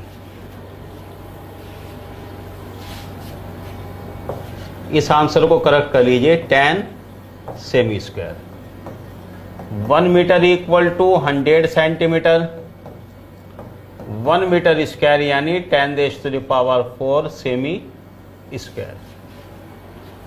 Thank you. वो आ भी रहा था बहुत ज़्यादा उस टाइम, जल्दी में लिख देते, सॉरी फॉर दैट। हाँ विवेक, थैंक यू। चलो भाई, रेजिस्टेंस कितना हो गया? 9 टाइम्स। तो बताओ चेंज कितना हुआ रेजिस्टेंस में? R dash minus R upon R into 100। 9R minus R upon R into 100, ये इंक्रीज हुआ 800% से, यानी कि इंक्रीज बाई, ऐसे पूछा गया ना क्वेश्चन में, 800%। अब बताइए क्वेश्चन क्लियर है नहीं?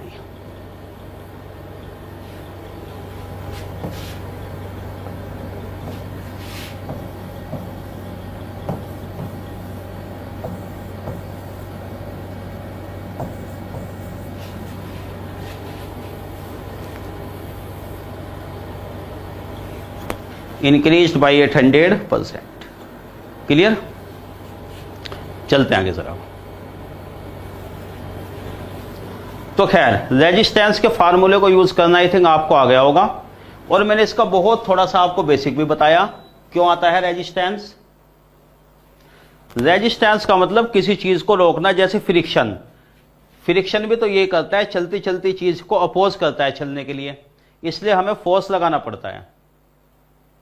इसी तरह करंट फ्लो होने के लिए भी अपोजिशन होता है। वो कैसे? करंट फ्लो हो रही इलेक्ट्रॉन से, इलेक्ट्रॉन को चलने से आयन रोकेंगे, रास्ता फ्री तो नहीं आएंगे, चलेंगे, टकराएंगे, उसकी वजह से रेजिस्टेंस आ रहा है। बस इतना ध्यान से कर लो जरा। चलो खैर, अब देखो आगे। इसमें जैसे कि आपने क्वेश्चन पूछा था ईएमएफ क्या है बैटरी का और वोल्टेज क्या है डिफरेंशियल में, वो चीज मैं बता रहा हूं आपको। उससे पहले थोड़ा सा 1-2 बातें और बता दूं, फिर उसी बात पे आते हैं।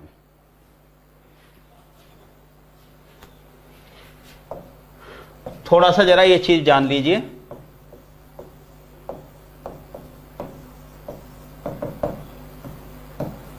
कूलम्स लॉ, वही जो आप 10th क्लास से पढ़ते आ रहे हैं, कुछ ज्यादा नहीं चाहिए, सिर्फ थोड़ा सा बेसिक।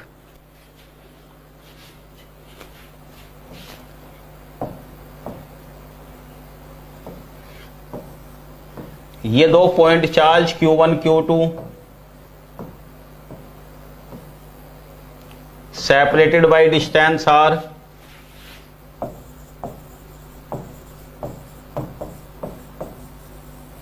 कूलम्स फोर्स कितना आता है?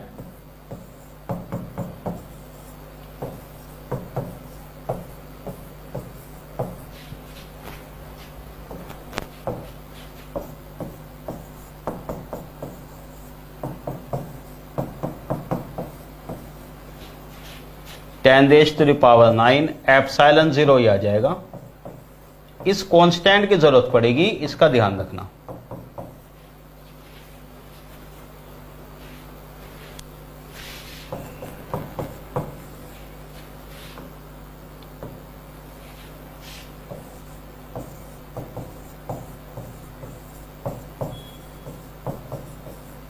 फैराड पर मीटर, इसे कहते हैं परमिटिविटी ऑफ फ्री स्पेस।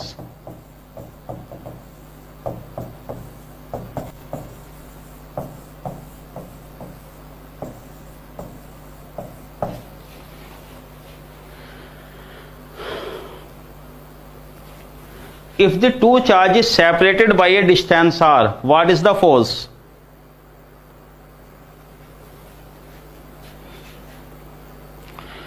तो आई थिंक नॉन इलेक्ट्रिकल्स वालों की चीजें समझ में आ रही भाई, जरा बेसिक से हम चल रहे।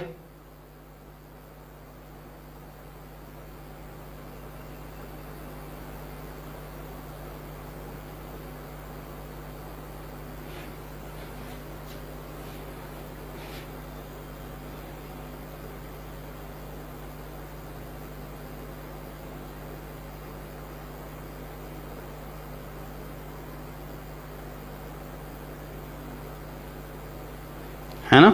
चलिए देखो जरा क्या है। ये कूलम फोर्स है, फोर्स ये कांस्टेंट आता है। इसके बारे में थोड़ा सा मुझे बताना था आपको, क्योंकि आगे चल के जरूरत पड़ेगी। ध्यान आया? इसकी वैल्यू ये 4 pi epsilon zero. Epsilon zero क्या है? परमिटिविटी कहते हैं, फ्री स्पेस और एयर, ये कांस्टेंट आता है।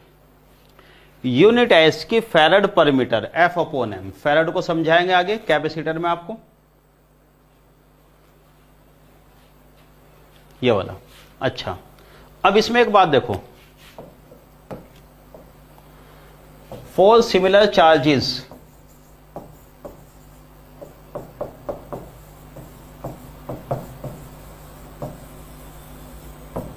that is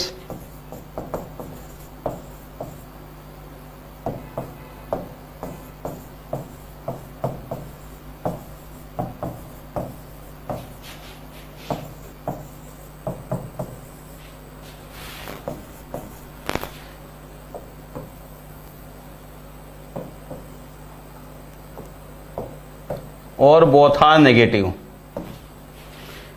या तो दोनों चार्ज पॉजिटिव हो या दोनों चार्ज नेगेटिव हो, यानी कि फोर्स विल बी पॉजिटिव, इसे कहते हैं रिपल्शन।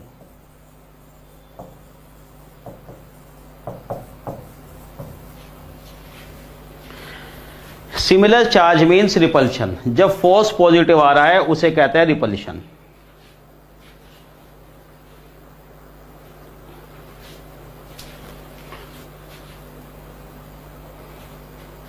दोनों पॉजिटिव या दोनों नेगेटिव, प्रोडक्ट पॉजिटिव आ जाए, फोर्स पॉजिटिव, रिपल्शन, ये रूल।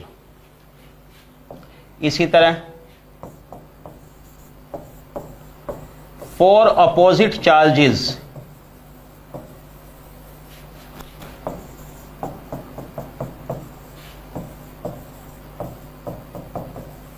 Q2 नेगेटिव और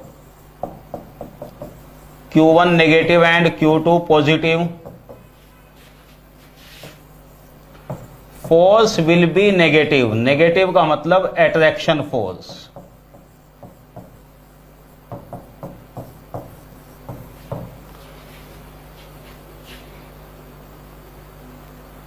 आई hope you are able to recall कर पा रहे भाई ये?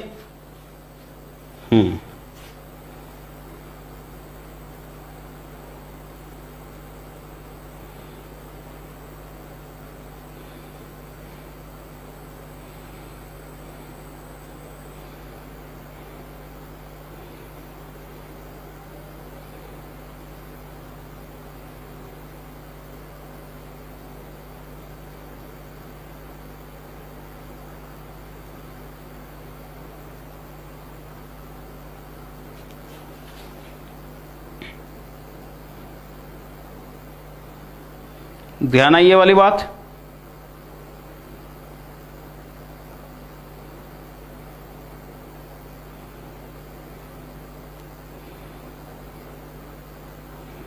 चलते आगे।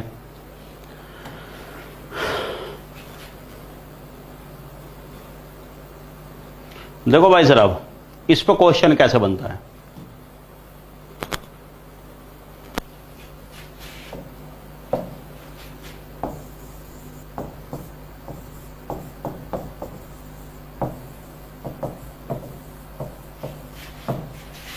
Distance between two charges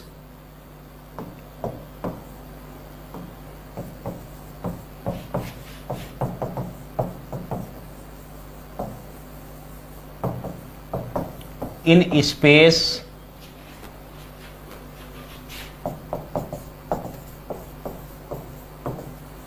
is doubled. The force between them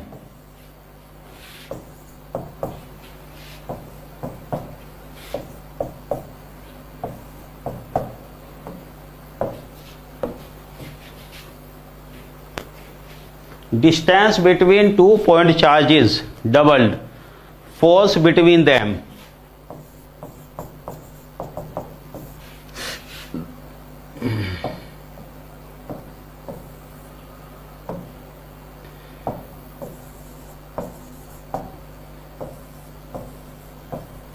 distance r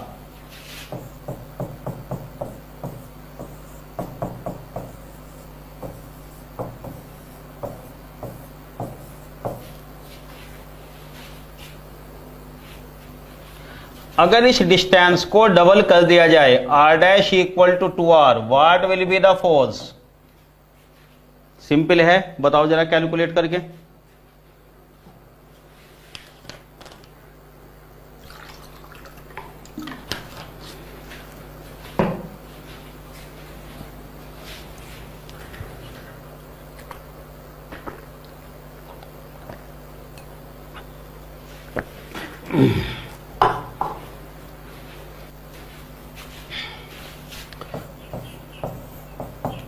one upon 4 pi epsilon 0 Q1 Q2 upon r dash square,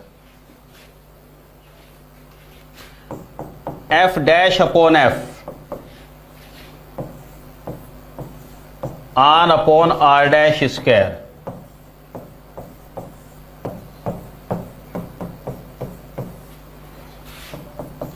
तो force between them will be 1/4 percentage में, तो अलग बात है, हम कैलकुलेट करेंगे। डबल्ड,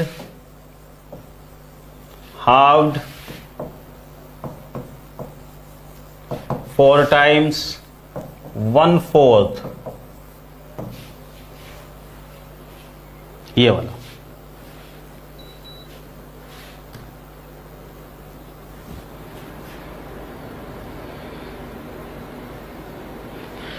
हाँ, रवि विश्वकर्मा, कुलम फोर्स। चलिए मैं बता देता हूं आपको।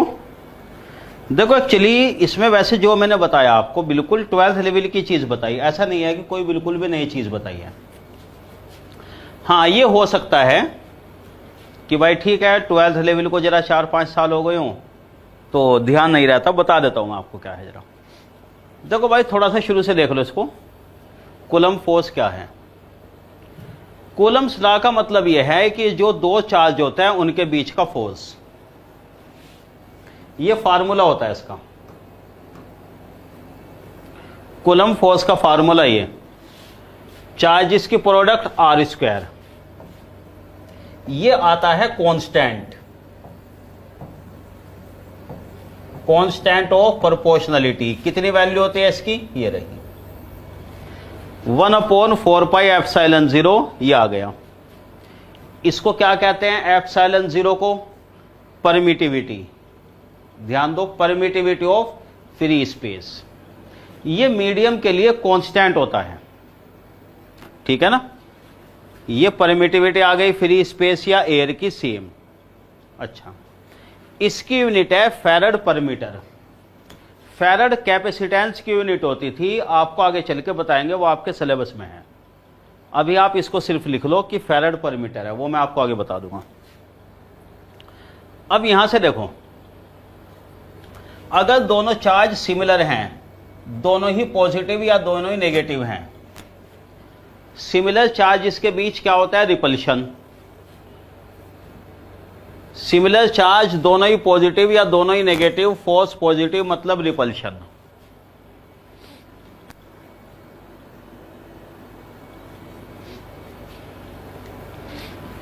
Yes Rajiv Soni, good evening once again. Similar charge का मतलब क्या है? रिपल्शन। ये स्टैंडर्ड रूल है, दो similar charge repulsion. Opposite charge, एक पॉजिटिव एक नेगेटिव, एक नेगेटिव एक पॉजिटिव, फोर्स आएगा नेगेटिव, इसका मतलब अट्रैक्शन फोर्स, ये अट्रैक्शन।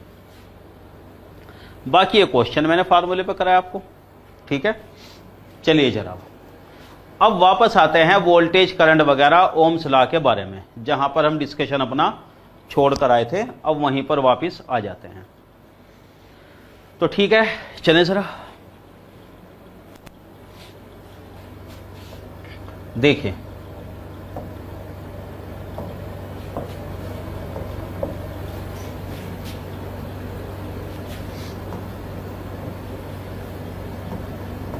हाँ भाई यहां से सुनो, वेरी इंटरेस्टिंग।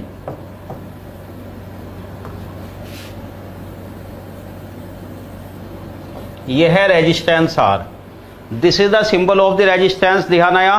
रेजिस्टेंस होता क्यों है किसी भी कंडक्टर में, मैं आपको बता चुका। इलेक्ट्रॉन को सीधा साधा रास्ता नहीं मिलता, उसको चलते हुए टकराना पड़ता है दूसरे आयन या एटम से, इस वजह से। ठीक है, ये रहा रेजिस्टेंस R। अब सुनिए मेरी बात, अगर मैं कहता हूं कि यहां पर करंट फ्लो हो रही, ये वाला ओम्स लॉ होता है वोल्टेज ड्रॉप। ये जो ओम्स लॉ है, सुनिए, जो बिल्कुल बेसिक है इसका इलेक्ट्रिकल इंजीनियरिंग का, वो होता है V = IR। वोल्टेज क्या बताया आपको, work done per unit charge. भाई करंट फ्लो कराने के लिए चार्ज को मूव कराना पड़ता है, उसके लिए कितना वर्क करना पड़ता है वो वाला। जैसे सुनिए, ये इलेक्ट्रॉन्स जा रहे हैं किधर, माइनस से प्लस। अगर करंट की डायरेक्शन प्लस से माइनस है,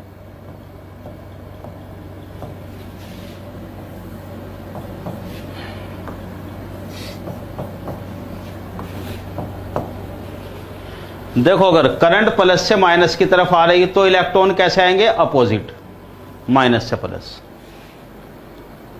तो सुनिए, इलेक्ट्रॉन को इधर से इधर ले जाने के लिए वर्क डन करना पड़ेगा ना, कितना वर्क डन हो रहा है, वही चीज है वोल्टेज रिलेटेड, वही है वोल्टेज, इससे रिलेट होगा V = IR से।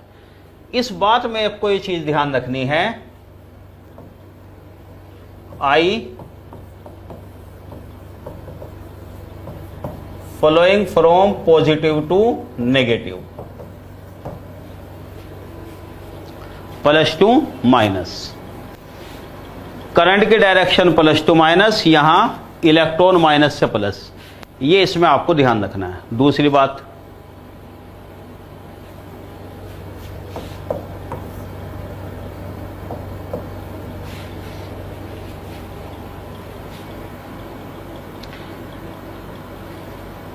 और सुनो जरा, फॉर एग्जाम्पल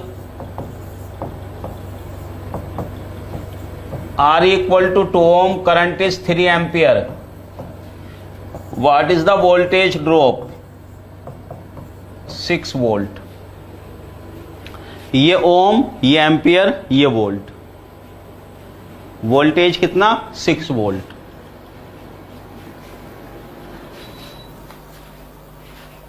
ओम, एम्पियर और ये वोल्ट।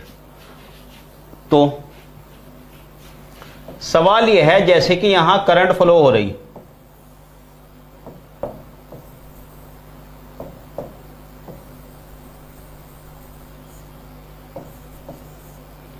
यह है पॉइंट ए, यह है पॉइंट बी,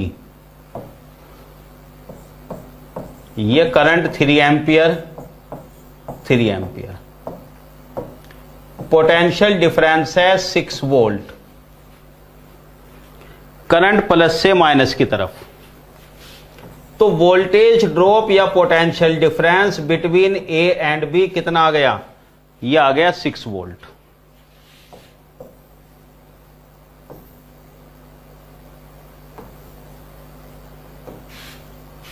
मतलब यही तो हुआ ना इसका।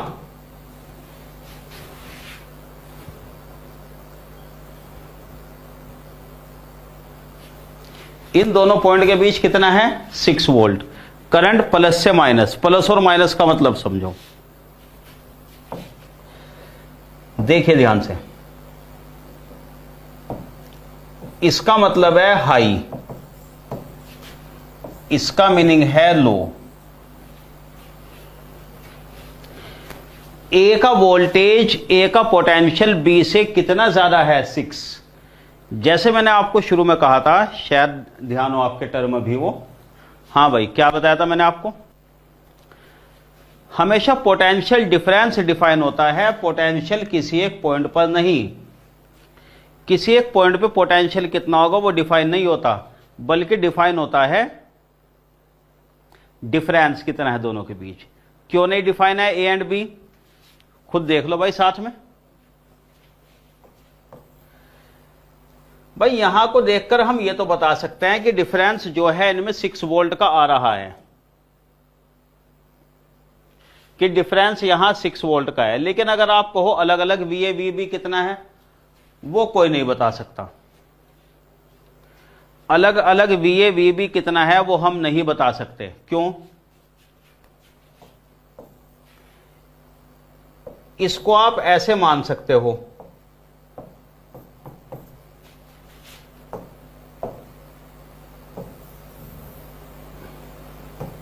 You can assume in this manner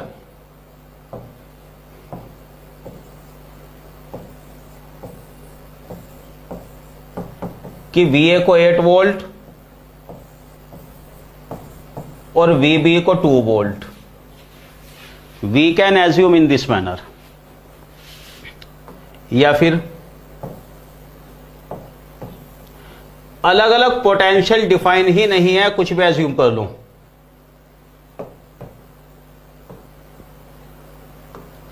या फिर ऐसे, ये 13 वोल्ट, ये 7 volt. How many possibilities are there? कितने तरीके से एज्यूम कर सकते हो ऐसे?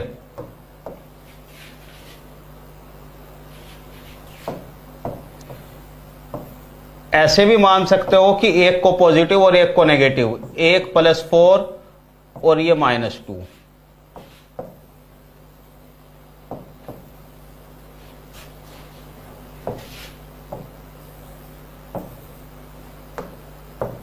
ये -1 वोल्ट, ये -7 वोल्ट। कितने तरीके हैं एज्यूम करने के? Infinite number of possibility. Mathematically सारी बातें ठीक है और यहां इलेक्ट्रिकल इंजीनियरिंग में भी सारी बातें सही हैं। समझे बात? पोटेंशियल डिफरेंस मैटर करता है, +-6। अलग अलग आप इसको 8 और 2 लिख दो, 13 - 7 लिख दो। प्लस का मतलब ये हाई और ये लो, इन दोनों का डिफरेंस 6। ऐसे 1 + 1 माइनस लिख दीजिए, दोनों ही माइनस लिख दो, कुछ भी। तो इसमें किया क्या जाता है जनरली,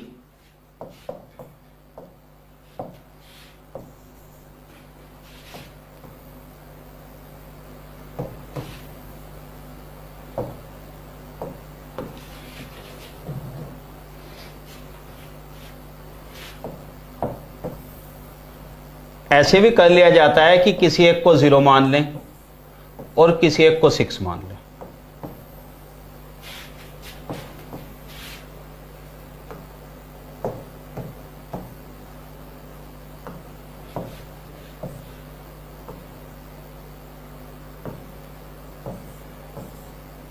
ये -6 0 मान लिया जाता है। ऐसा नहीं होता कि 0 होता है, कुछ भी एज्यूम कर लो। यहां मतलब है डिफरेंस से। करंट डिपेंड करते हैं पोटेंशियल डिफरेंस पर। आगे चल के देखेंगे पावर भी पोटेंशियल डिफरेंस पे मैटर करता है। तो किसी एक को 0 भी मान सकते हैं हम। ये कंडीशन जनरली आसान होती है कि किसी एक को 0, इसको 0 तो ये +6 हो जाएगा, क्योंकि एक्चुअल में वोल्टेज कितना है, ये है +-6, ये है +-6। If this is 0 it is +6, if it is 0 it is -6। जब 0 माना जाता है तो हम इसे कहते हैं डेटम या रेफरेंस। इसके लिए वर्ड होता है डेटम, रेफरेंस या ग्राउंड। ग्राउंड भी इसी को कहा जाता है।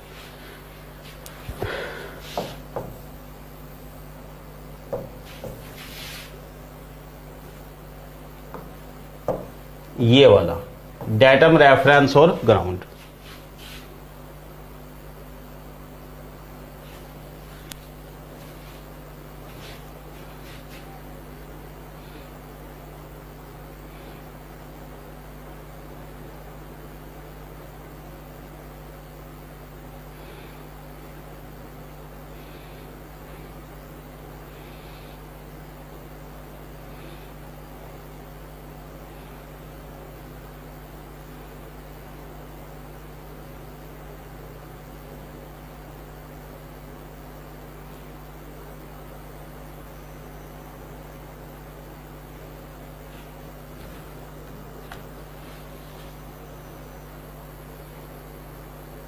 डेटम, रेफरेंस और ground.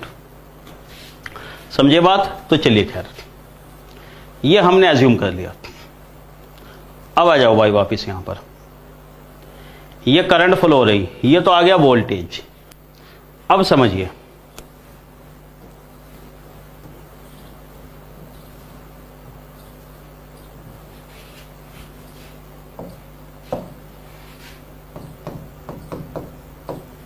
EMF of A battery,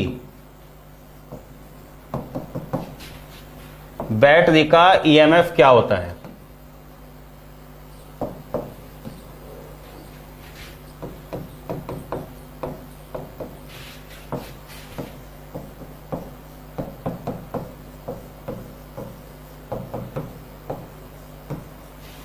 electromotive force.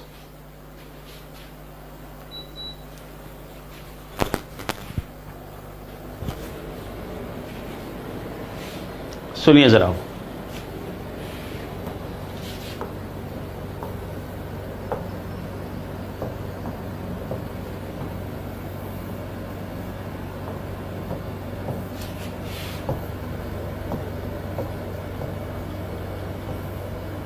Circle से भी बनाते हैं बैटरी को,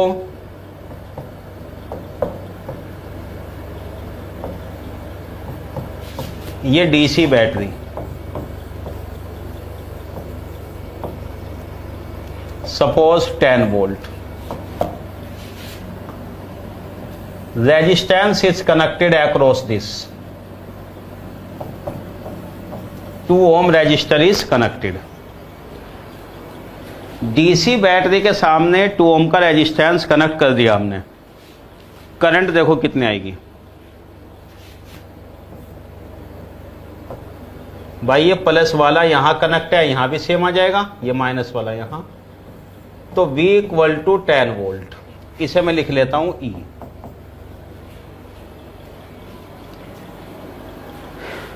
करंट की वैल्यू बताइए क्या होती है? ओम्स लॉ के मुताबिक करंट की वैल्यू, करंट की वैल्यू होती है V by R, Ohm's law, और करंट किधर फ्लो होती है? +2 माइनस, यानी हाई वोल्टेज से लो वोल्टेज की तरफ, हाई पोटेंशियल से लो की तरफ। तो करंट आएगी इस तरफ, ये वाली आई, कितने आ जाएगी करंट बताएं जरा?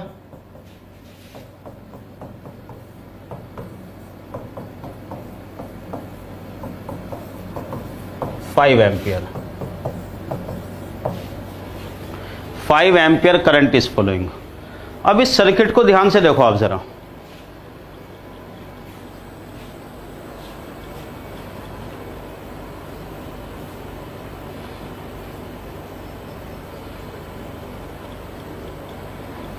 this simple circuit, if you see carefully, यहां पर करंट जो फ्लो हो रही है वो प्लस से माइनस की तरफ,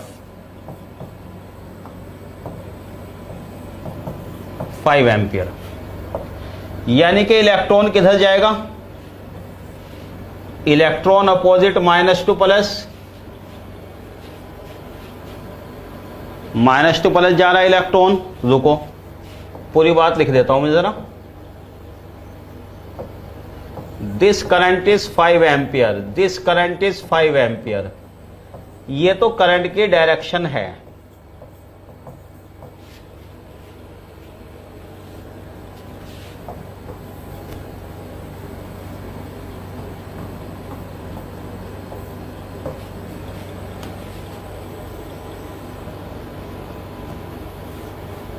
अब देखो जरा इस करंट के डायरेक्शन के हिसाब से इलेक्ट्रॉन रिप्रेजेंट करो। करंट फ्लो हो रही है ऐसे, हमने बना दिया करंट यहां हाई से लो की तरफ आई, इलेक्ट्रॉन माइनस से प्लस। इलेक्ट्रॉन का मूवमेंट बनाओ जरा आप, electron opposite to the current, electron opposite to the current, current के opposite, electron opposite to the current.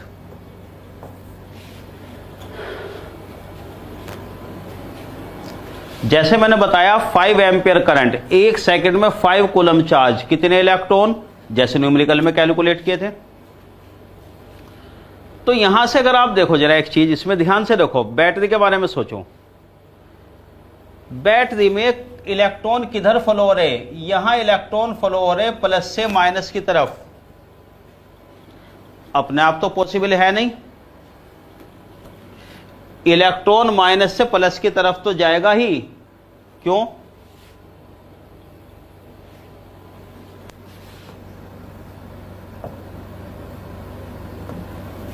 जैसे इलेक्ट्रॉन है,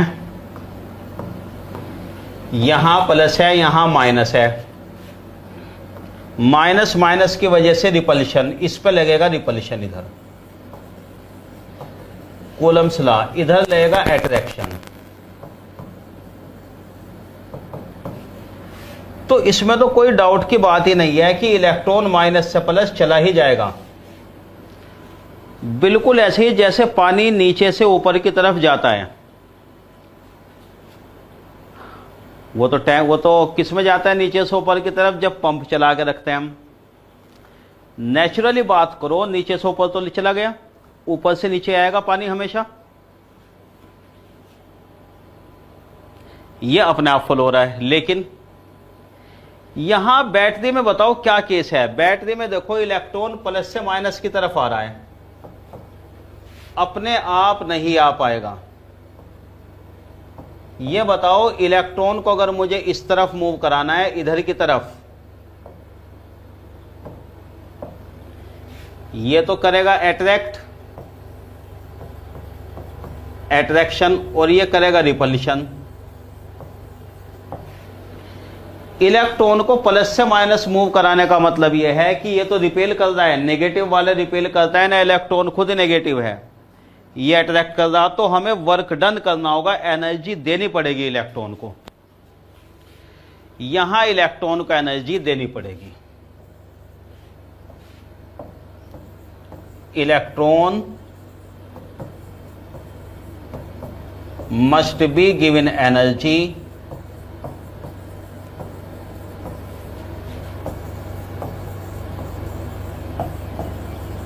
to move from plus to minus. Plus से माइनस इलेक्ट्रॉन को मूव कराने के लिए एनर्जी देनी होगी।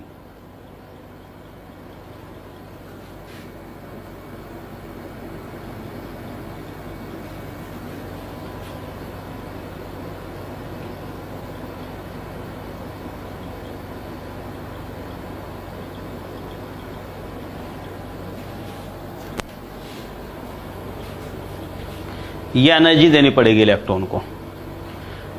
अब सुनो जरा मेरी बात एक और तरीके से। जैसे यहां बताओ,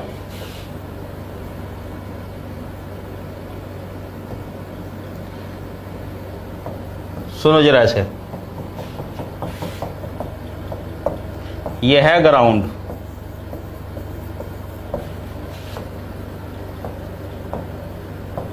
ये बिल्डिंग है, first floor, second floor, third floor, ये रही।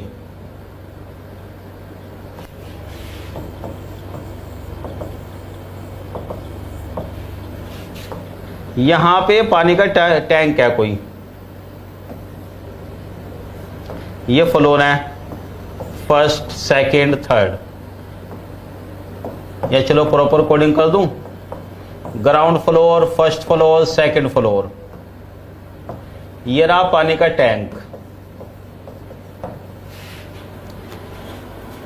अब आप ये बताओ कि अगर यहां से वाटर आएगा, यहां से तो पानी अपने आप आ जाएगा सेकंड फ्लोर में, अपने आप आ जाएगा डाउनवर्ड, यहां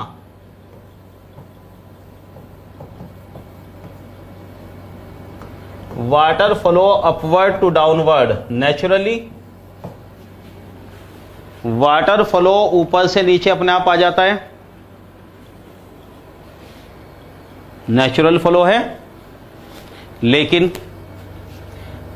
अब ये बताओ, अगर इस बिल्डिंग में पानी ऊपर चढ़ाना है,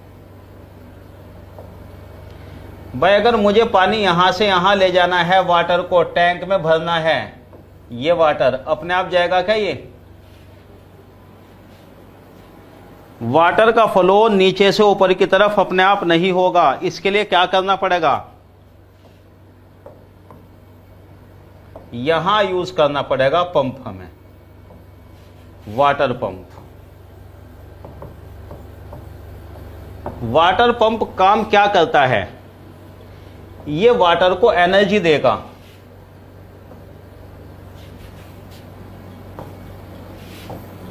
ये हाइट है h,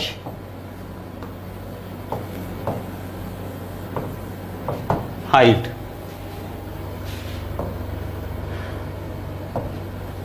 ये क्या करता है? Gives energy to water. कितने एनर्जी देगा? mgh। अगर इसमें वाटर का मास m है, हाइट h तक ले जाना है, कितने एनर्जी देगा ये? mgh। तो पानी का फ्लो ऊपर से नीचे अपने आप आ जाता है, नीचे से ऊपर ले जाने के लिए वाटर पंप यूज करना ही पड़ता है।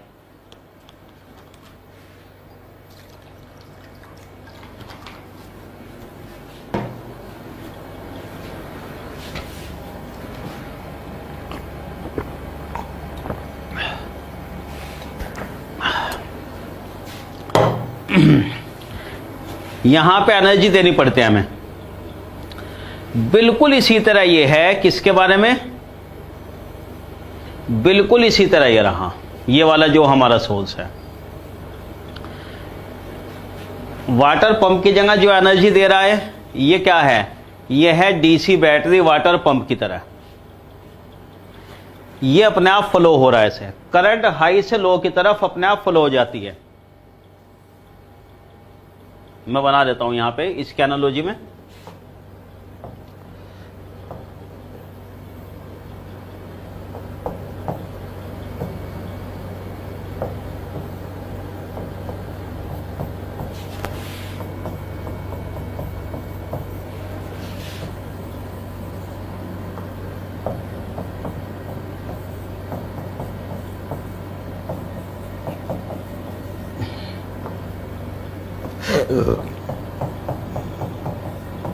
करंट 5 एम्पियर, यहां पे अपने आप करंट फ्लो हो जाएगी हाई से लो की तरफ।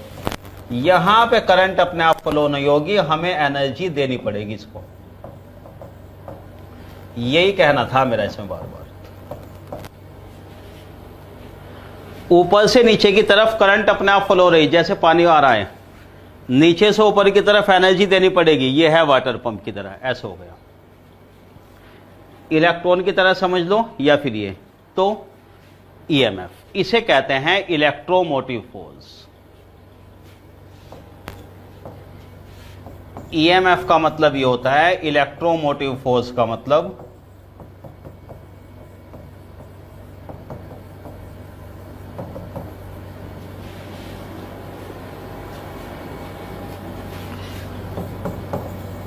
The energy given by source. Source का मतलब सेल या बैटरी, कुछ भी लिख लो आप इसको। एनर्जी गिवन बाय सोर्स,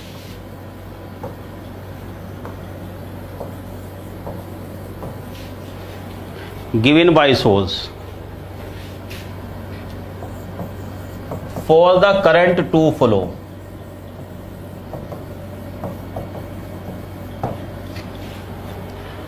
ये हो गया एनर्जी गिवन बाय। अब देखो पोटेंशियल क्या था, यहां जो पोटेंशियल डिफरेंस है ये था वर्क डन।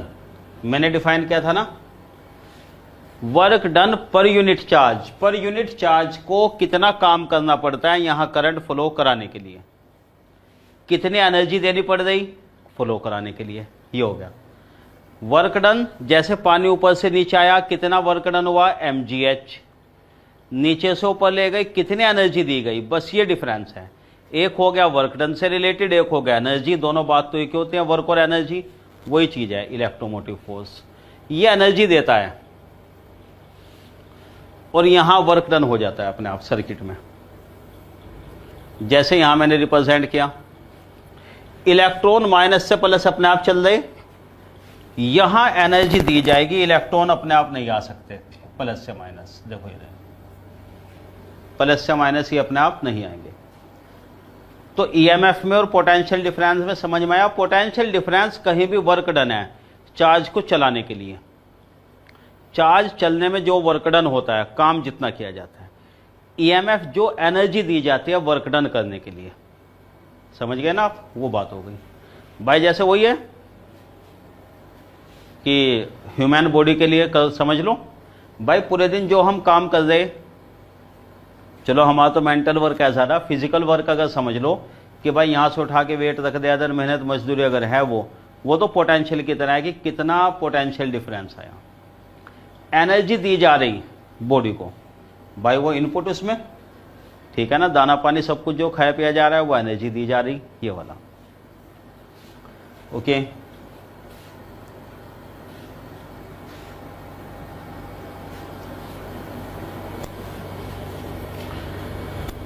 समझ में आई बात। अब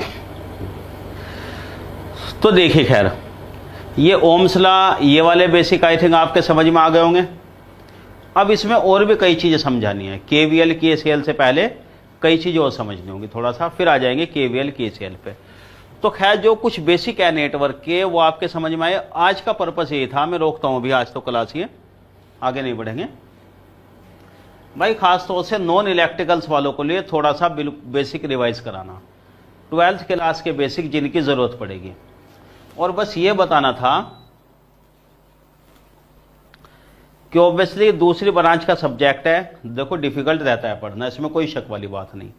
लेकिन अब यही है कि जितना हम इसको आसान कर सके, कोशिश मेरी यही है यहाँ पर कि आपको कितना आसान करके पढ़ा दें हम, जिससे कि आपके समझ में आ जाए और इससे क्वेश्चन भी बन जाए without going into much depth. इसलिए मैंने डेप्थ में जाके आपको कुछ बताया नहीं, काफ़ी कुछ एनालॉजी से बेसिक क्वेश्चन भी कुछ वही लिए जो बहुत बेसिक से आते हैं एग्जाम ओरिएंटेड, ठीक है ना। क्योंकि एक बात समझिए, एक्चुअली देखो YouTube के फायदे कितने हैं वो आप जानते हो, लेकिन YouTube के एक ड्रॉबैक जो है आजकल, जो खास तौर से कोचिंग इंडस्ट्री में देखी गई, देखो YouTube का गेम ये नहीं है कि आपको यहाँ आके मुझे कोई नॉलेज प्रूव करनी है अपनी, ठीक है ना। टीचर की टेस्टिंग तो वैसे हर दिन होती है, हर लेक्चर में, हर क्लास में होती है। स्टूडेंट हमेशा तैयार रहता है क्वेश्चन पूछने के लिए, टेस्टिंग तो भाई बहुत यूज तो है, रोज का काम है, 23 साल हो गए पढ़ाते हुए। यहाँ मेरा मकसद ये नहीं है कि कुछ मुझे अपने कुछ आपको इम्प्रेस करना है अपने नॉलेज से या अपने एक्सपीरियंस क्वालिफिकेशन, वो ठीक है, काफ़ी कुछ मैं प्रूव कर चुका कि आपको बड़ी डेप्थ के कंसेप्ट बताएं, कुछ मुश्किल चीज़ें बताएं, मैंने ये किया, मैंने वो किया, ये किया। देखो ताली बजवाना पर्पस नहीं है कि आप लोग ताली बजाने लगो यहाँ कर कि हाँ बहुत अच्छा किया, बहुत बड़ा सेशन आया, बहुत सारे लाइक आ रहे, बहुत सारे व्यूज़ है, कुछ ऐसी बात बोल दें, कुछ कंट्रोवर्शियल या कुछ मोटिवेशनल बोल दे। चलो भाई, सीधा सा मकसद हमारा ये है यहाँ पर कि ये जो सिलेबस का पार्ट है ये आपको समझाना है, वो चीज़ें होती रहेंगी। मोटिवेशन वगैरह फालतू के बहुत होते हैं आजकल यूट्यूब पे, उसकी कोई ज़रूरत नहीं। स्टूडेंट के जहाँ समझ में आने लगेगा, कुछ चीज़ें ग्रास्प करने लगेगा, 1-2 क्लास के बाद अपने आप मोटिवेशन आ जाएगा कि हाँ मैं कर सकता हूँ, मुझे पढ़ना है, ज़रूरत उस चीज़ की है। फालतू की इधर की बातें बताते रहो या अपनी कहानियाँ सुनाते रहो बना बना कर कि मैंने ये किया था, मैंने वो किया था, भाई वो किसी काम का नहीं। स्टूडेंट यहाँ आया है पढ़ने, उसे कुछ चीज़ें समझनी है। हमारी कोशिश ये है कि आपको वहाँ तक रिटेन करें, इधर उधर की बातें मैं ना करूँ। मैंने इसलिए किया भी नहीं कुछ, इंट्रोडक्शन आप पूछता तो मैंने बता दिया था। अब ये नहीं है कि मैं 10 बार ये बताऊँ मैंने ESS निकाला था, सिविल सर्विसेज दिया था, रुड़की के बात यह है ES मैंने छोड़ दिया था, इतने लायक स्टूडेंट पढ़ा दिए, इतने टॉपर बना दिए, आज भी ES को कर रहे हैं। फिर आपके सामने बताने लोगों गेट ES का पढ़ाते हैं, तो बहुत बेसिक है। भाई देखो स्टूडेंट की तो रिक्वायरमेंट, इसलिए पढ़ाना तो हमें पड़ेगा, तो बिल्कुल वो मकसद मेरा है नहीं और ना मैं कुछ बताने जा रहा हूँ। इसलिए कभी भी देखिए सेशन के एंड में बहुत कम यूट्यूब लेता हूँ, हालांकि मैं अपने चैनल पे भी, इंजीनियर जोन वाला जो चैनल है उसमें मैं कभी ये नहीं कहता आप उसे लाइक करो, सब्सक्राइब करो, शेयर कर दो भाई प्लीज़, ये कर दो, कोऑपरेट करो, ये करो, वो करो। इमोशनल ब्लैकमेल करना है कोई मकसद नहीं स्टूडेंट को। मेरा मानना बिल्कुल सीधा सा है, स्टूडेंट को अगर पसंद आएगा, उसके काम की चीज़ होगी, तो वो फॉरवर्ड कर देगा उन लोगों के लिए जिनके लिए ज़रूरत है, ठीक है ना। फालतू में कहने लगे कि नंबर बढ़ाने के लिए लाइक के कि किसी को भी शेयर कर दो, भाई जिसको इस सब्जेक्ट से मतलब ही नहीं है, कोई बेचारा कॉमर्स का या MBA का स्टूडेंट है, आपका फ्रेंड है, कहीं कि भाई एक लाइक तो बढ़ जाएगा, एक व्यूज़ बढ़ जाएगा, उसका कोई फ़ायदा नहीं। ये नंबर बेकार के हैं, मिसगाइडिंग होते हैं वाले नंबर। ज़रूरत की जगह स्टूडेंट को पहुंच जाए, अच्छा लगेगा, अपने आप कैरी करेगा वो, ठीक है ना। क्योंकि देखिए वाली जो कोचिंग की फील्ड है गेट ईएस, इसमें मैंने सन 2000 से शुरू किया था। One of the most prominent institute, नाम आप जानते होंगे जो भी वहाँ से। तो जब भी कंसेप्ट ये थी बेसिक वाली हमारी, वहाँ से भी शुरू ऐसे ही किया था हमने बैच को कि भाई स्टूडेंट को पढ़ाएं। कितने भी स्टूडेंट आ रहे शुरुआत में, फिजिकल क्लास होती थी, ऑनलाइन तो अब की बात है ये, कि भाई पहला बैच बहुत कम बनाया, 100 बच्चों का या 80 बच्चों का ही, उनको अच्छे से पढ़ाएं, अगली बार वही लेकर आएंगे माउथ पब्लिसिटी। वो बढ़ते गए नंबर, और उसके बाद फिर आएगी थाउजेंड्स वगैरह में, 10,000 12,000 इतने स्टूडेंट, वो चीज़ें। ऑनलाइन का भी कंसेप्ट वही है, समझ में आएगा तो आप लोग बताएंगे आगे और फॉरवर्ड करेंगे वहाँ पे फ़ायदा। उसे कहने की ज़रूरत ही नहीं, मेरा मानना तो ये है कि भाई इसे शेयर कर दो, इसे कर दो, लाइक सब्सक्राइब शेयर, ये बातें मैं इसलिए बोलता नहीं और आज भी कह रहा हूँ। अगर आपको भाई सही लगता है अपने आप फॉरवर्ड करेंगे, और बाकी यही है कि इसमें इंप्रूवमेंट और कुछ करना हो बताएं। क्लास तो क्योंकि लगातार चलेगी ऐप पर, इसमें आपको जो भी लगता है कि भाई मैंने थोड़ा फास्ट पढ़ाया, या मेरी राइटिंग साफ नहीं है, या मैं और थोड़ा सा बेसिक में बता दूं इसको चीज़ें आपको, तो आपके जो भी सजेशन है वो बताइए। उसमें हमें भी अंदाज़ा होता है स्टूडेंट, जैसे कि मैंने शुरू में कहा था ना सेशन के, कि आपको भी टीचर से ट्यून होने में 2-3 क्लास लग जाती है, एक आध क्लास हमें भी लग जाती है। हमें भी थोड़ा सा अंदाज़ा हो जाता है बैच टू बैच कि भाई स्टूडेंट थोड़ा सा किस लेवल के इसमें क्या चीज़ें आ रही हैं। तो थोड़ा बहुत तो अप्रोच हल्के फुल्के बदल जाती है, मतलब एकदम बिल्कुल कोई ये बना बनाया ऐसा पैकेज नहीं होता कि बिल्कुल हर जगह वही चीज़ बता दें। तो वो ध्यान रखिए और कंसंट्रेट कीजिए सिलेबस में। यूट्यूब में काम की चीज़ जो है वो उठा के ले जाओ, बेकार की चीज़ों में मत उलझो। काम की चीज़ मतलब आपको सिलेबस मिल रहा है, पढ़ाई आपकी हो रही है, एग्जाम की तैयारी हो रही है, वही आपके काम का है। आलतू फालतू के मोटिवेशन सेशन, सक्सेस स्टोरीज वगैरह मुझे कभी पसंद नहीं आती, सही बताऊँ, इतने ज़रूरत से ज़्यादा। हर कोई अपनी सक्सेस स्टोरी, हर कोई इंटरव्यू, ये वाला वो वाला, अरे भाई ये कभी कभी के काम हो गए, डेली तो पढ़ाने का हो गया। अब आजकल वही है कि हर जगह बस यूट्यूब में इस एग्जाम में है, उसमें क्या है बताओ, सैलरी कितनी, वो होता है ना कुछ एक्साइटिंग से या कंट्रोवर्शियल से थंबनेल लगा दो, है ना, कि बस व्यूज मिल जाए। तो भाई ऐसा हमारा कोई मकसद नहीं है, ठीक है। और इसीलिए मैंने आपको बेसिक बताया, सिलेबस पे कन्फाइन रख के सिलेबस पढ़ें, आपका जो पर्पज़ है वो, ठीक है ना। तो इधर उधर की बात करना या बहुत अपने आप को प्रूव करना, मैं आलतू फालतू की बहुत हाई फाई चीज़ें से बता दूं कि आपको तो समझ में नहीं आएगी। मैंने ऐसे क्वेश्चन किया, आपको तो पल्ले भी नहीं पड़ेगा, आपको हवा भी नहीं लगेगी, मैंने क्वेश्चन बनाए। भाई सिलेबस के हिसाब से बताना है मुझे आपको। आरएलसी एलिमेंट क्वेश्चन बताएंगे, अभी तो बिल्कुल शुरुआत है, सिलेबस में है वो संदेश पटेल, अभी चलने दो, अभी तो क्लासेस चलेंगी अराउंड 1.5 मंथ, इसमें टाइम लगेगा अभी, ऐसी बात नहीं, ठीक है ना। जो एग्जाम ओरिएंटेड है वो चीज़ें सारी कराऊंगा मैं आपको। भाई अगर आपको गेट या ईएस के हिसाब से पढ़ना है तो हमारी ऐप पे क्लासेस चलते हैं, आज भी सिलेबस चल रहे हैं, आप वो सिलेबस कीजिए। यहाँ टीसीपी के साथ जो हमारा द सिविल पॉइंट के साथ जो हमारा टाई अप है, वो ये वाला पोर्शन कराना है मुझे इलेक्ट्रिकल, और मैं केवल एमपीपीएससी के हिसाब से कराना हूँ। हमारे कोई दिक्कत नहीं है, मैं आपको ज़्यादा भी करा दूँ, मैं आपको गेट के क्वेश्चन कराने लग जाऊँ, यहाँ पर ईएस के क्वेश्चन अपने कराने लग जाऊँ, लेकिन ये बताओ वो आपको फ़ायदा तो नहीं मिलेगा ना। आपको तो एग्जाम के हिसाब से यहाँ देखना है कि एग्जाम के लिए क्या है, बस वही चीज़ मैं आपको कराऊंगा यहाँ पर। तो खैर चलते हैं फिर, ठीक है। बाकी भाई आप लोग सजेशन दीजिए कमेंट के थ्रू, या जो इस पे नंबर भी दिया है द सिविल पॉइंट का। अच्छा, नंबर इसमें शेयर कर देंगे अपना भी,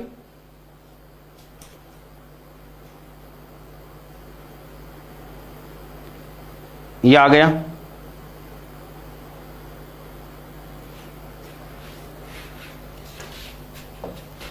नंबर लिख लीजिए आप इसमें,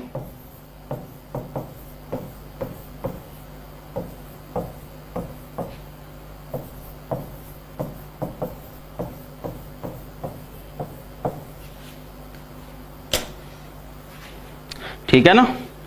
तो चलिए बाकी इसमें जो द सिविल पॉइंट का नंबर है वो आप नोट कर लीजिए। आपकी जो क्वेरीज हैं भाई इसमें बैचेस के बारे में है, जो आप पूछे थे कैसे ज्वाइन करना है, क्या करना है, आप उस पर क्वेरी कर लेना बाकी वो, ठीक है।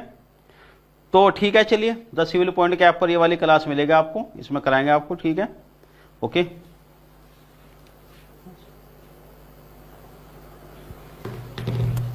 चल खैर।